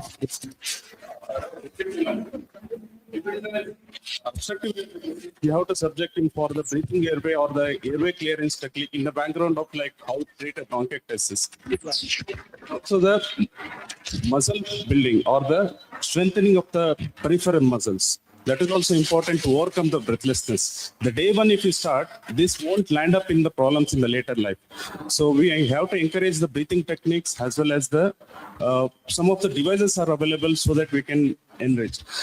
And there is one concept like if the patient is sputum positive, we cannot do a lung function test. That is definitely it is there because cross infection. We cannot do a PFTs or any other aerosol where it requires. We can do a 6-minute walk test, or we can assess the symptoms questionnaires like St. George questionnaires are there, or like in the background like see how we assess for a COPD. When it comes to the pleural thickening or a post-TB or a pleural effusions where we have a trapped lung, there also the patient will remain with a restrictive lung disease, or sometimes a destroyed lung, what we see in day-to-day with parenchymal destruction. So these are all should be addressed at the initial step. Later in life, it will be very difficult to manage such cases. And of course, the palliative care has to be implemented right away. See, total overall, what my experience is, overall, like around 70 to 80% of the cases, they'll recover. If you treat in a proper way, everything goes well, they recover. These 20% patients will remain in the hospital only. These won't get discharged. So we have to enroll into the rehabilitation program, and also the counseling is important. These are the one who requires a palliative care treatment. Like say patient is in hypoxia, requires a oxygen concentrators, and we have to supply, because again it is a problem with the peripheral healthcare centers where oxygen concentrators to provide, it's very difficult for them. So they keep on repeating admissions. They come we have to, again, I think we have to go back to the old concept of TB sanatorium in these type of patients, not all the patients. Those who are non-affordable, these patients has to be subjected for the, like say, at least for 1 month, 2 months, definitely repeat admissions will reduce the mortality. I think earlier slides, one who said that when we admit, when there is a need of the patients, and also you have to see the affordability of the patient, there definitely the patient recovery rate will increase. Okay, thank you. Moving ahead, apart from the drugs, so the most important thing what we should enhance in involvement is the nutritional management and the mental health. Dr. Somsekhar, you have anything to say on the nutritional? You've been treating MDR since last more than 25 years now. So, sir, initially patients will be loss of appetite and they could not take any medicines. After taking medicine, they feel like gastritis, vomiting, and fear of disease, and the more tablets they consume. So because of that only, due to mental stress, most of them get defaulted. So repeated counseling for all treatment adherence, duration of treatment, and how to consume the drugs during side effects and side effect monitoring with nutrition is very important. First, we initially used to tell them to take more of a liquid diet so that they can consume at least 1 glass of ganji and 1 glass of cereals soup or vegetable soups. They can consume to increase their appetites. Later, what patient wishes to be given more and frequent, small and frequent meals to be initially given to the patients. Later, as the patient, the bacterial load comes down, they feel the appetite is really improve. They can ask the patients to force the patient to take anything. But initially, what patient requires, they should give frequently and tell them, to counsel them, not to force any diet. So some people they force vegetarians to convert into non-vegetarians. That in itself made patients die. There are 5 to 10 patients who are forced to eat only egg consumption. They went to suicide. So we should not force them to become vegetarians and non-vegetarians. Nothing much difference. Only thing we should make the patient comfortable, what he feels to have, to consume more frequently, little daily increase, and slowly after 2 months with bedaquiline, from second week onwards, around 50% will come negative. Around 1 month, 70%, around 2 months, 80% will be converted into negative, and the appetite will be increased. So repeated counseling is very important regarding all these aspects. Then only the patient adherence will be there and success rate is very good. Thank you. I will just emphasize what he was trying to tell. At least in the first 2 months. So if there is an increase in weight, say up to 4 to 5 kgs in the first 2 months, the mortality automatically comes down. So there is a reduction of at least 4 to 5% mortality reduction if there is a weight in the first 2 months of the treatment. So I think so we should stress on the nutritional management is more important as equal as the drug intake.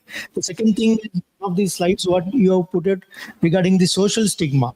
So we should stress social stigma and the mental health.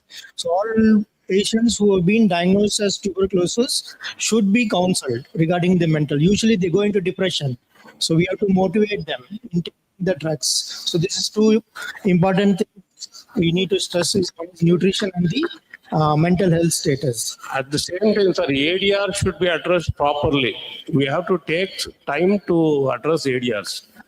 Just if they say vomiting, just write proton pump inhibitors or anti-emetic is not ideal.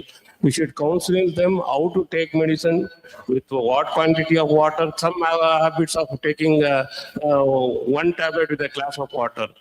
So we should reduce all those things and counsel them how to take the medicines. They'll be taking medicine, vomiting, and no improvement. So areas also should be addressed equally with the nutrition, sir. Then only outcome is good. Yeah, moving ahead, Dr. Swami, yes, sir, yes. Yeah. Thank you. Dr. Ravichandra has mentioned about the undernutrition, population attributable risk factors. Exactly. Based on that, and differentiated TB care also, early part, when the BMI is less than 16, more mortality. What they did, they did a ration study.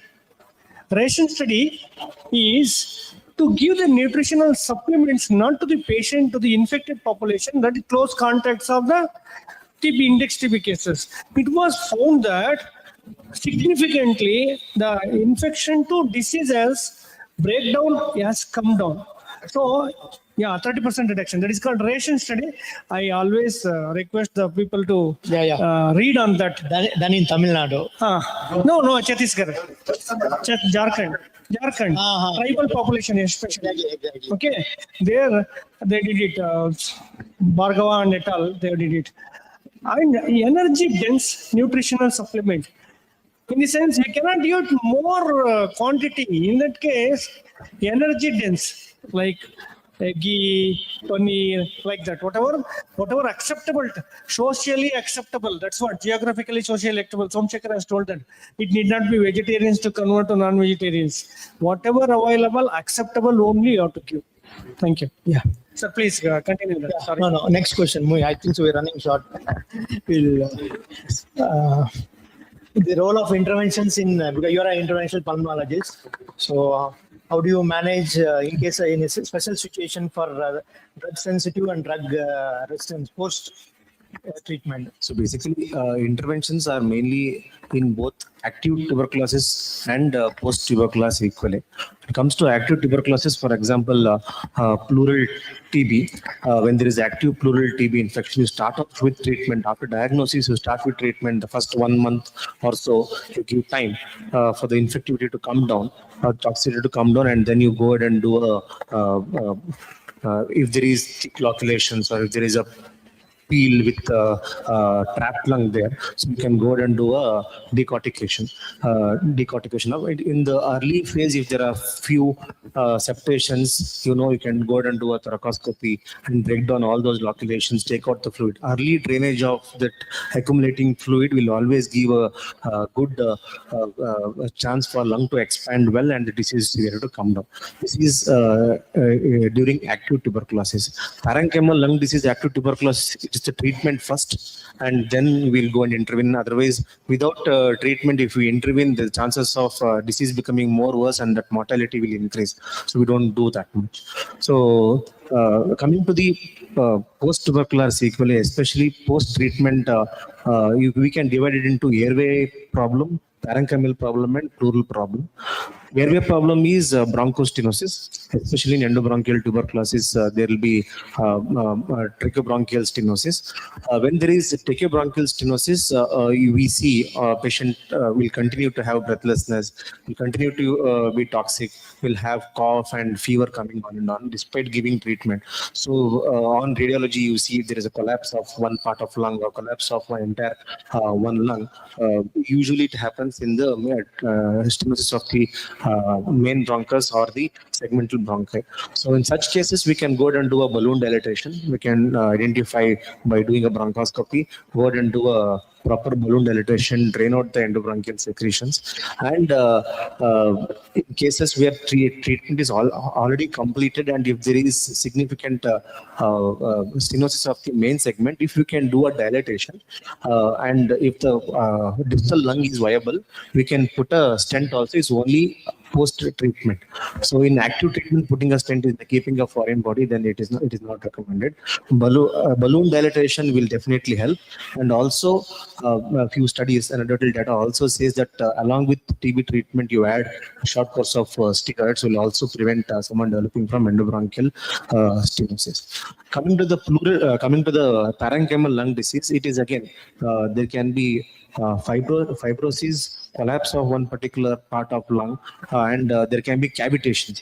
So when there is cavitation, intervention is basically where we intervene is when there is active hemoptysis, or when there is an aspergilloma growing or a fungal ball growing in that, causing active hemoptysis, or if there is significant breathlessness because of the disease and because of mediastinal pull. So here, surgical intervention is most important thing. We usually do option of going and doing a segmentectomy or a lobectomy or a pneumonectomy per se if patient is having severe breathlessness and lung is and third is the pleural disease. And whenever there is empyema, early detection of empyema and doing a decortication, draining the fluid is the first intervention which we will do.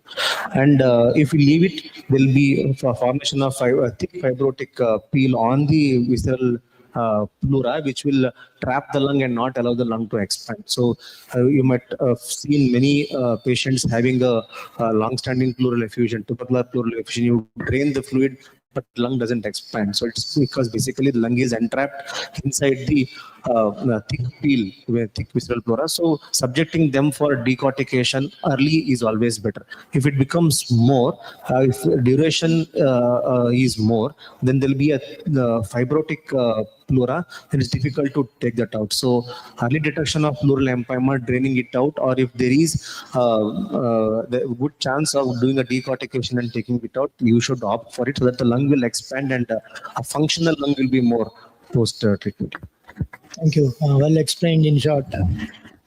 Moving ahead, regarding the role of drug monitoring, first line and second line, Premier Institute, NTI, and from the state comments. Serum level monitoring. Yes, drug monitoring. Sir, we don't have the facility in NRLs except NIRT Chennai. It is always good. In fact, not just NRLs. Every state IRL should have the monitoring facility, serum level monitoring facility. Then only, because there are many cases reported where people are taking repeatedly same courses and they are not getting cured. And the bacilla remains sensitive. So there, I think it's very much necessary.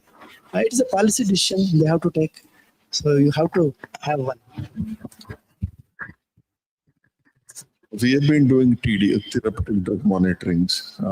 We have done it for almost 50 patients as of now for INH and rifampicin. It's a procedure.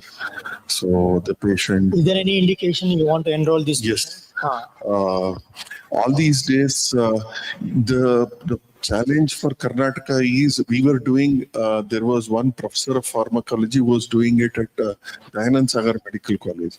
So we used to transport the sample now. Now I am asking the patients to go to Chennai. That is more feasible for us. They do it on every Wednesday. So without taking the drug on a Wednesday morning, if they go at 7 o'clock, by 2 o'clock they will end the procedure and send it back, send the results to them. And for all those people whom we have offered, both INH and rifampicin levels were very, very low. Why they are low, we do not know. But for some of the patients, after a virtual meeting with the patient family and the caregiver, we have increased the dose of the drugs, INH, rifampicin. The fault was from our side. We did not send therapeutic drug to assess the drug levels after increasing the dose. So there we missed an opportunity. Following increase, you are not sent. No, we did not send. Because these were all the patients who were very compliant to medications, no comorbidities, who were getting TB for the second time, third time. We wanted to assess them for MSMD, mycobacterial susceptibility to Mendelian diseases, but we could not do it. But we assessed the therapeutic drug levels.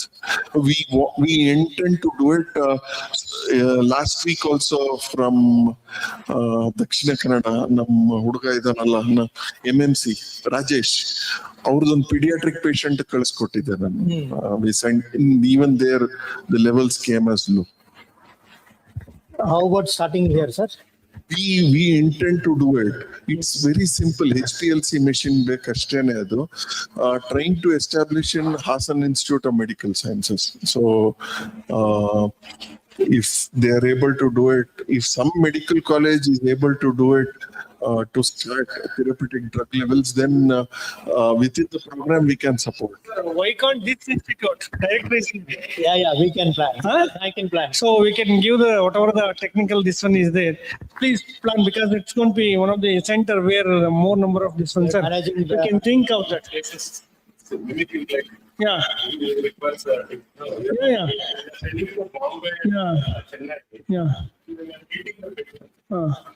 But sir, please think over under your leadership. Can it be very easy? HPLC machine only. And pharmacological assistance, you can take time with the medical colleges also. You can do that. So my humble request is, please initiate that. And then apart from that, in Mandya Medical Institute, they have done operational research along with the tying up with JSS.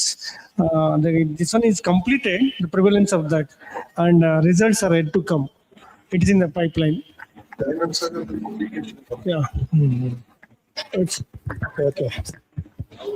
Can I add something? So now I was discussing with Anil sir before the panel discussion happened for TPT, the tuberculosis preventive therapy.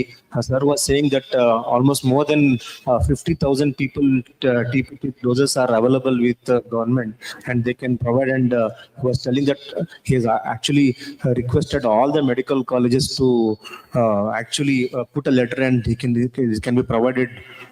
But definitely, I think we all should utilize that, because isoniazid monotherapy, as we were discussing, that resistance is increasing. We should go for this 1 HP. Yeah, that's what I'm saying. Through this forum or platform, I would like to request all of you to please utilize that opportunity to treat the family members of the patients and prevent disease in them. One thing. And also one more request for the state TB, the government, that if you can provide individual drugs, also make it available, individual drugs, first line individual drugs. Because FDCs are available, but for individual drugs, because many patients we see drug-induced liver injury, where we need to stop and we ask them to buy the medicines. They may not have money. If the system is can make it available, They can do it. Program they can buy it. We have everything. The thing is, I don't have mechanism to keep. See, TB preventive therapy, I had asked all the institutions to take CYTB. They kept it for 5-6 months. When there was 2 months short of expiry, they said we have 40 in the sense 400 doses, you take it back. So that is happening. I have sufficient stocks of 3 HP also. So whichever institutions or individual asks. Last week, I had given one pulmonary medicine had asked me BPAL regimen. I gave BPAL regimen to him only. I said, it's your patient, you treat with BPAL, but don't see to it that he does not miss the doses. So we are ready to give. It's up to the institutions to use it.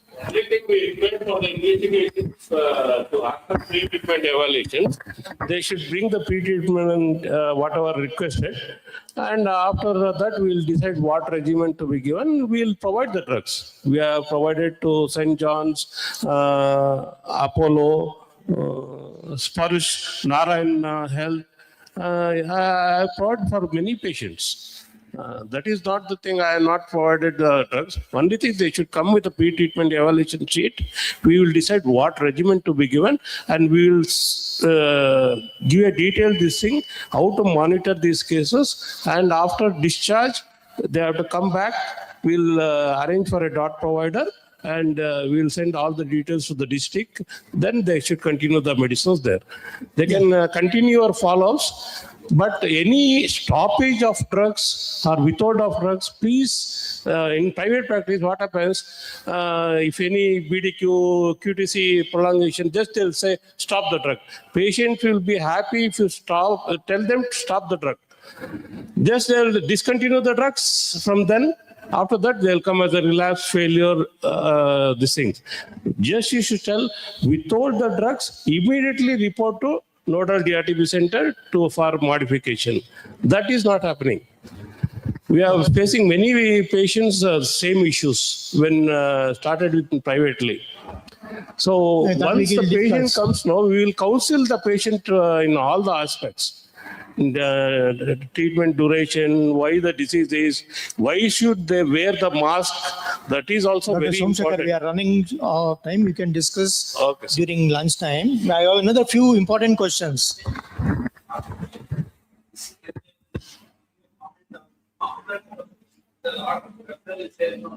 Ocular tuberculosis. Sir, in private, there are many patients diagnosed as after ocular TB, and they are sending us. Instead of rifampicin, pyrazinamide, and moxi with INH, will do better in ocular TB, sir, in primary.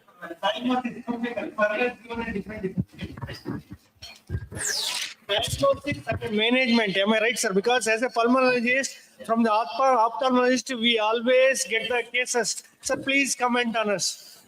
The guidelines clearly says that when it comes first X-ray and history, if X-ray it is not found, because the first usually it will be from the pulmonary component only.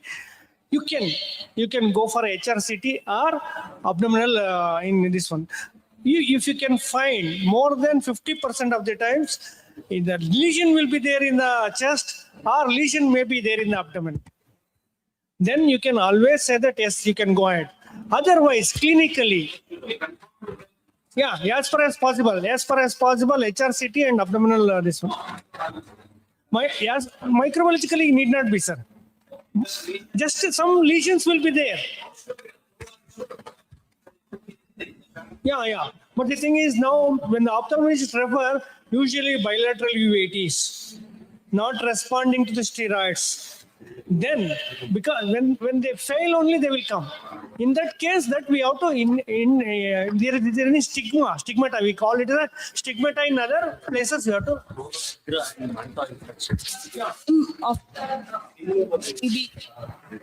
We are getting referrals up. Sorry.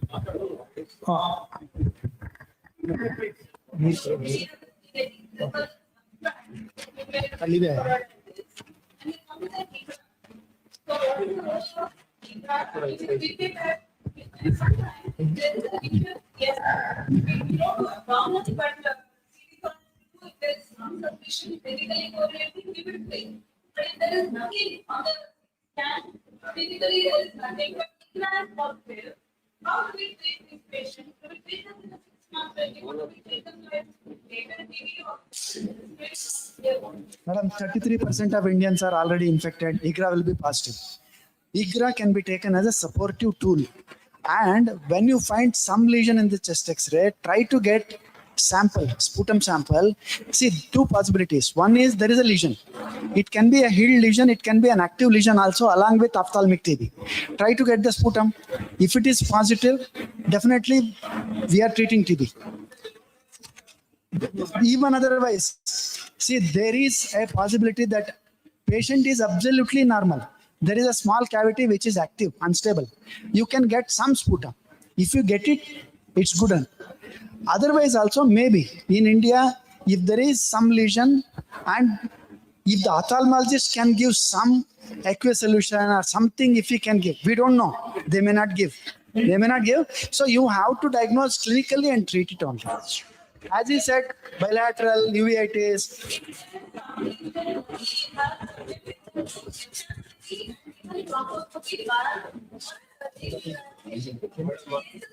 Nothing. Where there is, there is nothing on the chest. Abdominal, I'm not sure how we should be investigating. But if there is nothing to either do a BAL or a needle aspiration and IGRA is positive, do we take that as some form of TB? Or, because they are looking to us for treating the ophthalmic TB. Just by IGRA or just an infection should not be. Always try to get the somewhere lesion it is there, like that. Suppose after that, if clinically they are not responding, ophthalmologist in close correlation, observation, maybe after 1 month you can reassess and take a call on that. But without the evidence, it is better not to start on ATT. That's what, because we have a lengthy of discussions when APTB guidelines were made regarding this ocular TB itself. Always the recommends is, please look for some evidences. If it is not there, rare chances you can start, but if you want to start not as a TPT, not a single drug, you treat it as a TB, as a clinical diagnosis for 6 months. Madam. Sir? No, sir. It's an indirect, this one only. Yeah, what you can see is the choroidal information. So on that basis, the ophthalmologist will refer to you saying that it is tuberculosis. You evaluate, so it comes negative. So they want to steroid to be started. So that's one thing we have to rule out. We have to rule out the negativity. See, most of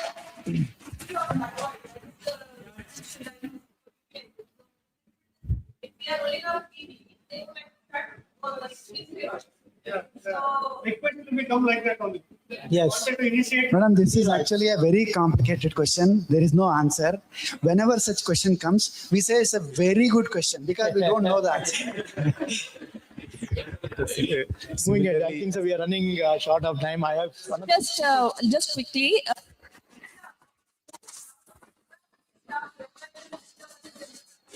Just quickly, sir, what do we do when the patient comes with tick? IGRA only tells infection, no disease. It is only infection. It cut off whatever the laboratory says is 0.35. No, we should not take. If it is more than 1, you may consider. Madam, in future there is an answer. You know that IGRA, it tests ESAT6 and CFP10. It is the immune response against these two antigens that is we are finding out and say that IGRA is positive. The same antigens, immune response is being assessed to find out whether it is positive or negative in CYTB also. In future, there are endeavors to find out these two antigens, whether they are there in the blood. There is research going on. Then the TB diagnosis will become ultra simple. Just take out a 2-3 ml of blood. Just check for antigen CFP10 and ESAT6. If it is positive, it is active TB. We don't know where it is, but it is definitely active TB. So this is going to come. We don't know. Yeah. Dr. Prasanna Kumar want to say something? Yeah, for advocacy, we are completed evaluation. They say do a local percent test. So, since we are discussing about ocular TB, can we also ask, because we have situations where we want to rule out visual acuity, color blindness before starting ethambutol. So the few of the ophthalmologists they suggest for OCT, optical coherence tomography. Should we also advocate some, implement some advocacy guidelines for, that ophthalmological evaluation is must before we start ATT? Yeah, it is there. In the program, it is there. Yeah. For drug resistance, it is there. Evaluation, psychiatric evaluation, ocular evaluation is all there. Daily regimen, we have seen some Sir, EPB toxicity. yeah, we've seen that And if somebody is like me and Somo, we have to insist on ophthalmology evaluation because the dose of ethambutol will be on the higher side. If somebody is taking 6 tablets, if somebody is taking 2-3 tablets, then the toxicity will be less. But somebody who's taking 5 or 6, more than 5 tablets of if this is ophthalmology needs to be evaluated, and it should be, and patient should be told that if he is having any visual disturbances, he should come immediately. We are now seeing that as one of the important ADRs especially in obese TB patients. Again to say that it's a dose related and duration related. It has been observed that more than 2 months when they take, the chances of getting ocular toxicity because of ethambutol is there. Linezolid, yes, it is a must and mandatory. For the drug sensitive TB, yes, dose related and duration related, you can take a call and you have to stop immediately because sometimes it is irreversible. Yeah, sir, question to Dr. Anil. Do you believe in negative suction wards or an open ventilation ward? In the sense, coming back to sanatorium management, or you have a specific negative ventilation ward for our MDR management? Yeah, for a country like ours, nothing scores better than natural ventilation. So the old PKTB ward or the SDS hospital where you have natural ventilation, that is the best. But negative suction wards are good as an individual. So you have one patient, one ward. It is very expensive.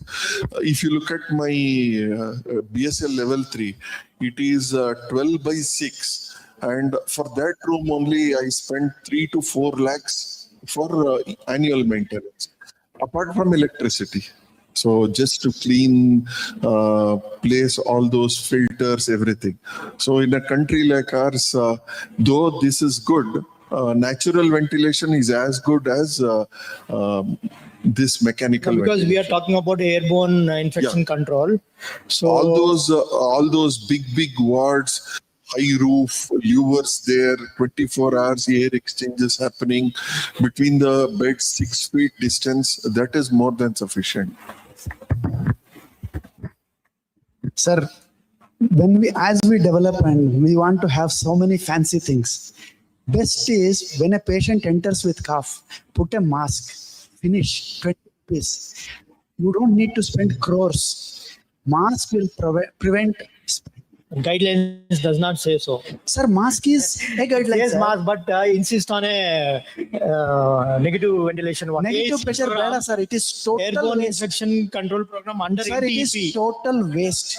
Under NTEP only I'm talking. Bad, sir. See, I know we had description also.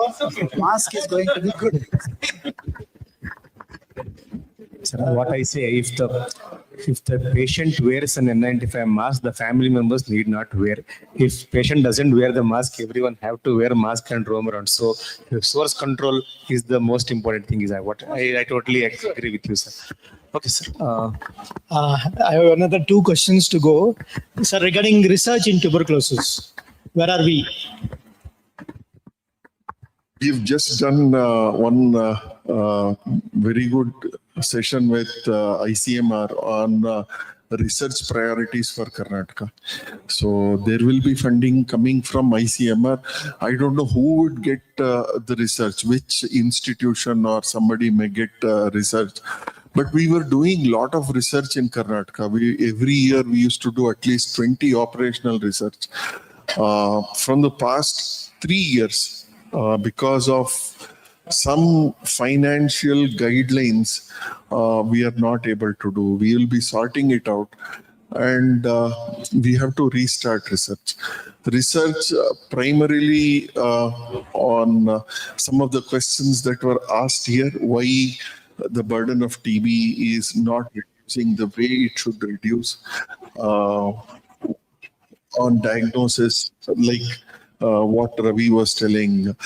We were discussing with the IAC team, they are now working on heat shock proteins for TB, for both pulmonary and extrapulmonary TB, or fundamentals which we are not able to understand. So we have to invest. There is no way we're going to win the war against, when I look at TB elimination targets itself, on one side, I was very happy that there was some push, but we simply did nod our head when they said by 2025 we will end TB. When you are 237 per lakh and you are reducing at 2% per year, you wanted to bring down to 44%. So again, this, will always compromise on the purity of data. When the purity of data is compromised, the happiest person in this planet will be MTB itself. It will say, now you say my death rate is 1%. All our administrators will be very happy, and the funding for TB will go down, TB will come back. Everybody will say my success rate is 98%. So you are curing 98% of the patient, nobody is dying, and you have reduced incidence to 44 per lakh on Nikshay platform. There is no TB in India, so there will be no. So we ourselves have to reassess our position. To that extent, I am very happy with Kerala. They don't budge. So that is how we have to go about. We have to research on all fronts of TB is a paramount thing. Because of research, so many changes have occurred, from 3 weeks sputum, 3 sputums to 2 sputums, NAT coming. So many changes. In the next also, the 4-month regimen has come. New drugs, Utozilid is on the way. Other pathodetect and other things on the nasal swab, stool test, TB lamp. So many things are there in TB. So I think the next 5-6 years belongs to TB, and a lot of research will happen. Tongue swab has already started. Whatever comes, all institutions can contribute. It should be multidisciplinary. One peripheral care setting, one in tertiary care, quaternary care centers like yours should take up research. Yeah, thank you, sir. Sorry? Yeah. We have done 6 lakh people we have vaccinated. We'll have to wait for 2 years for the result.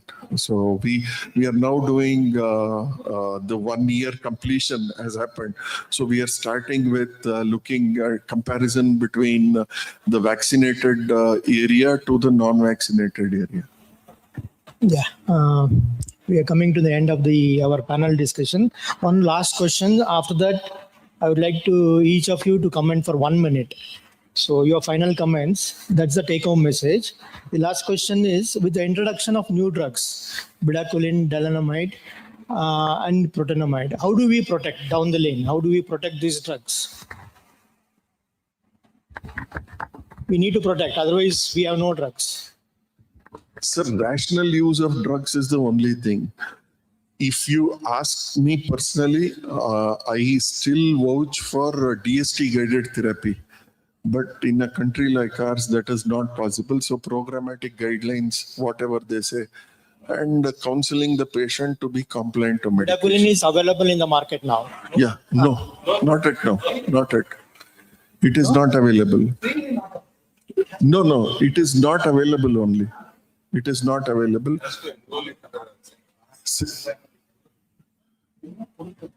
Program in the now idta idivalli. So in Bombay, it is one exception. There are some of the pharmacies, they are keeping DRTB drugs also in the pharmacies, so that the private practitioner can refer them to a particular pharmacy to take it. It is given by the Mumbai Corporation only. Coming back, I want you to comment 1 minute on the take-home message, all of you, and we will conclude. Early diagnosis and prompt treatment of tuberculosis will prevent developing DRTB, especially in South India, which is still less We don't want to see the scenario of North India. So early detection in any means and prompt treatment and following those patients all the way till the end of treatment becomes very important. That's my take home message. Well said. Sir, implement DOT, modular training for all the program officers, and if possible, monitoring of the drug level wherever it is possible, it should get established. And simple things which can prevent, like TPT. So these should be implemented, then we'll be able to control. Yes, as pulmonologist, yes, I always request, yes, we have to own it.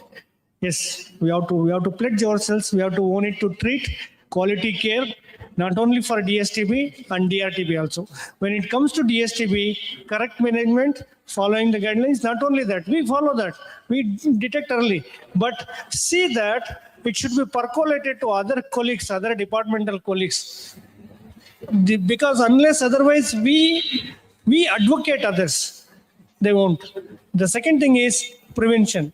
Yes, we are less doing that preventive treatment. Yes, we have to take up that preventive treatment. Unless otherwise, the reduction in TB will not happen. Prevent that TB preventive therapy that we have to advocate, especially among household contacts and the other high risk populations. Yes, diabetes, smokers. At least regularly, we need to ask them to go for a chest X-ray or TB symptom screening, because the asymptomatic cases are there. You can detect early and treat that. Thank you so much. Thank you, sir. For the KPA, at least once in a year, please take TB as a priority. Thank you. So mainly key two. So one is on UDST, Universal Drug Susceptibility Program. So irrespective of the rifampicin status, the same sample, 3 hours testing, both first line and second line, that need to be ensured and properly percolated to the practitioners, either in the private as well as in the public forums. And such kind of CME events need to be conducted more frequently so that all the upgrade is happening, and we are also getting a chance to come and present what all new things we are also working in background. Second major thing is about the DS oral TB 4 months program. Currently, how fast India is adopting it, and accordingly, we can also be a partner in that, because we are giving isoniazid, rifampicin, and also moxifloxacin susceptibility in that.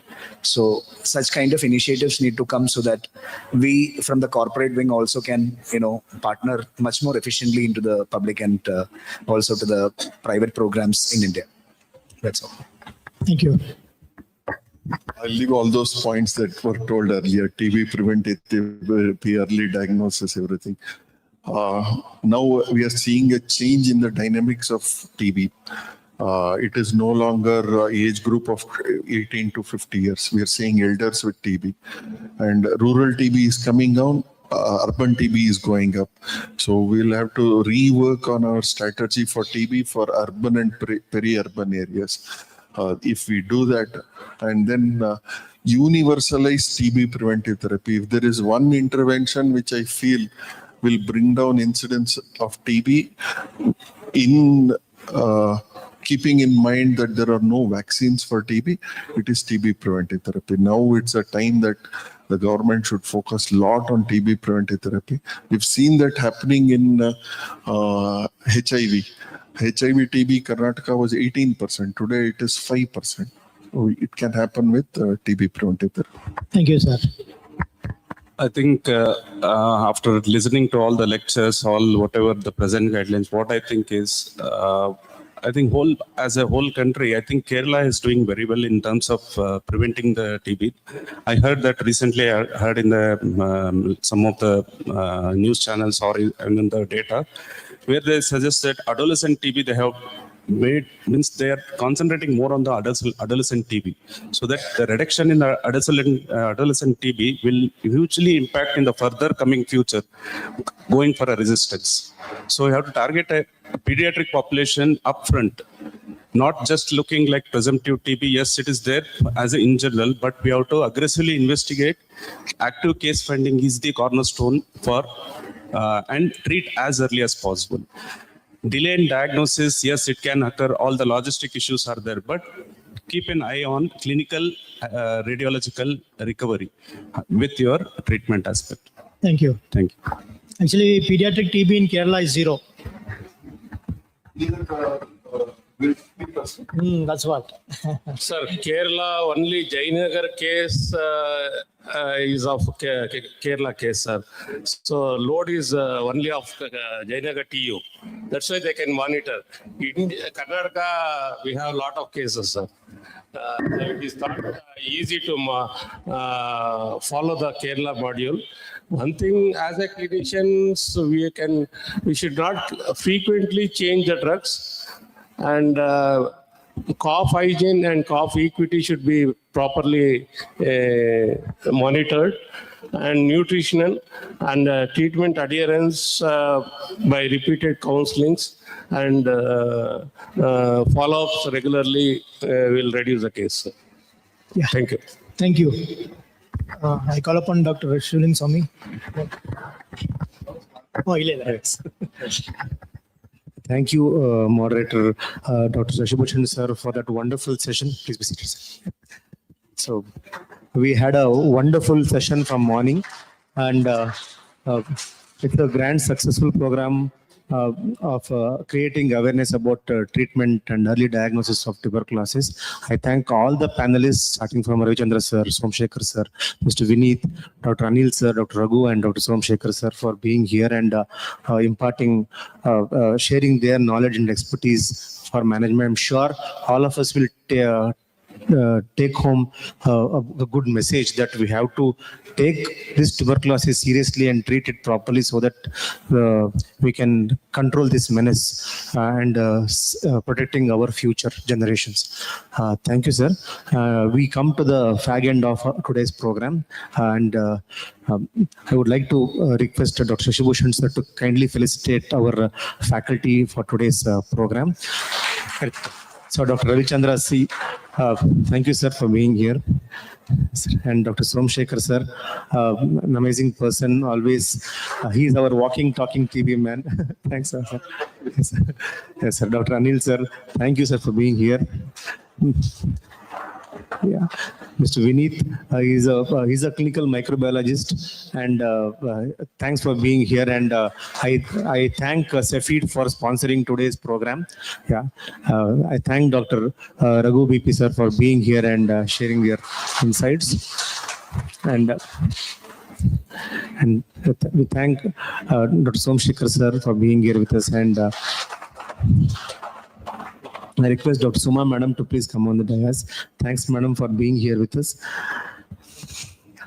Cheering all the faculty. Yes. I request Dr. Kiran Krishnamurthy madam to please come on the dais. Dr. Prasanna Kumar T. So, thanks, sir.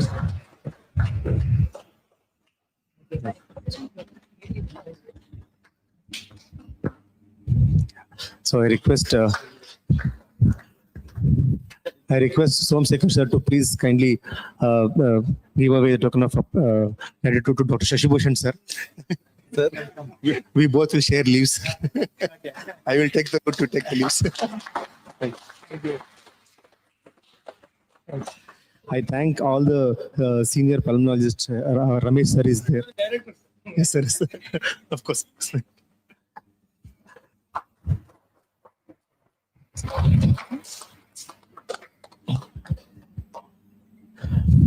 I thank all the senior faculty, senior consultants. Dr. Ramesh sir is there, Sandeep sir is there, Dr. Vishwanath Bellat sir is there. I thank all of you. You took your important family time on this Sunday and came all the way. Dr. Sagar is here, Dr. Mallikarjun, Arvind, all of you are here, and all the postgraduates. I'm sure this was a wonderful program. Thanks a lot for all being here, and I thank Abhinava Events for arranging the audiovisual thing. See, we have a record this talk, and all anytime you can go back and listen to this talk on YouTube. Thanks a lot for being here. I won't take much time. The food is waiting for you. The lunch is waiting for you. Thank you. Thanks a lot. I request the senior faculty people to come and photograph. Ramesh.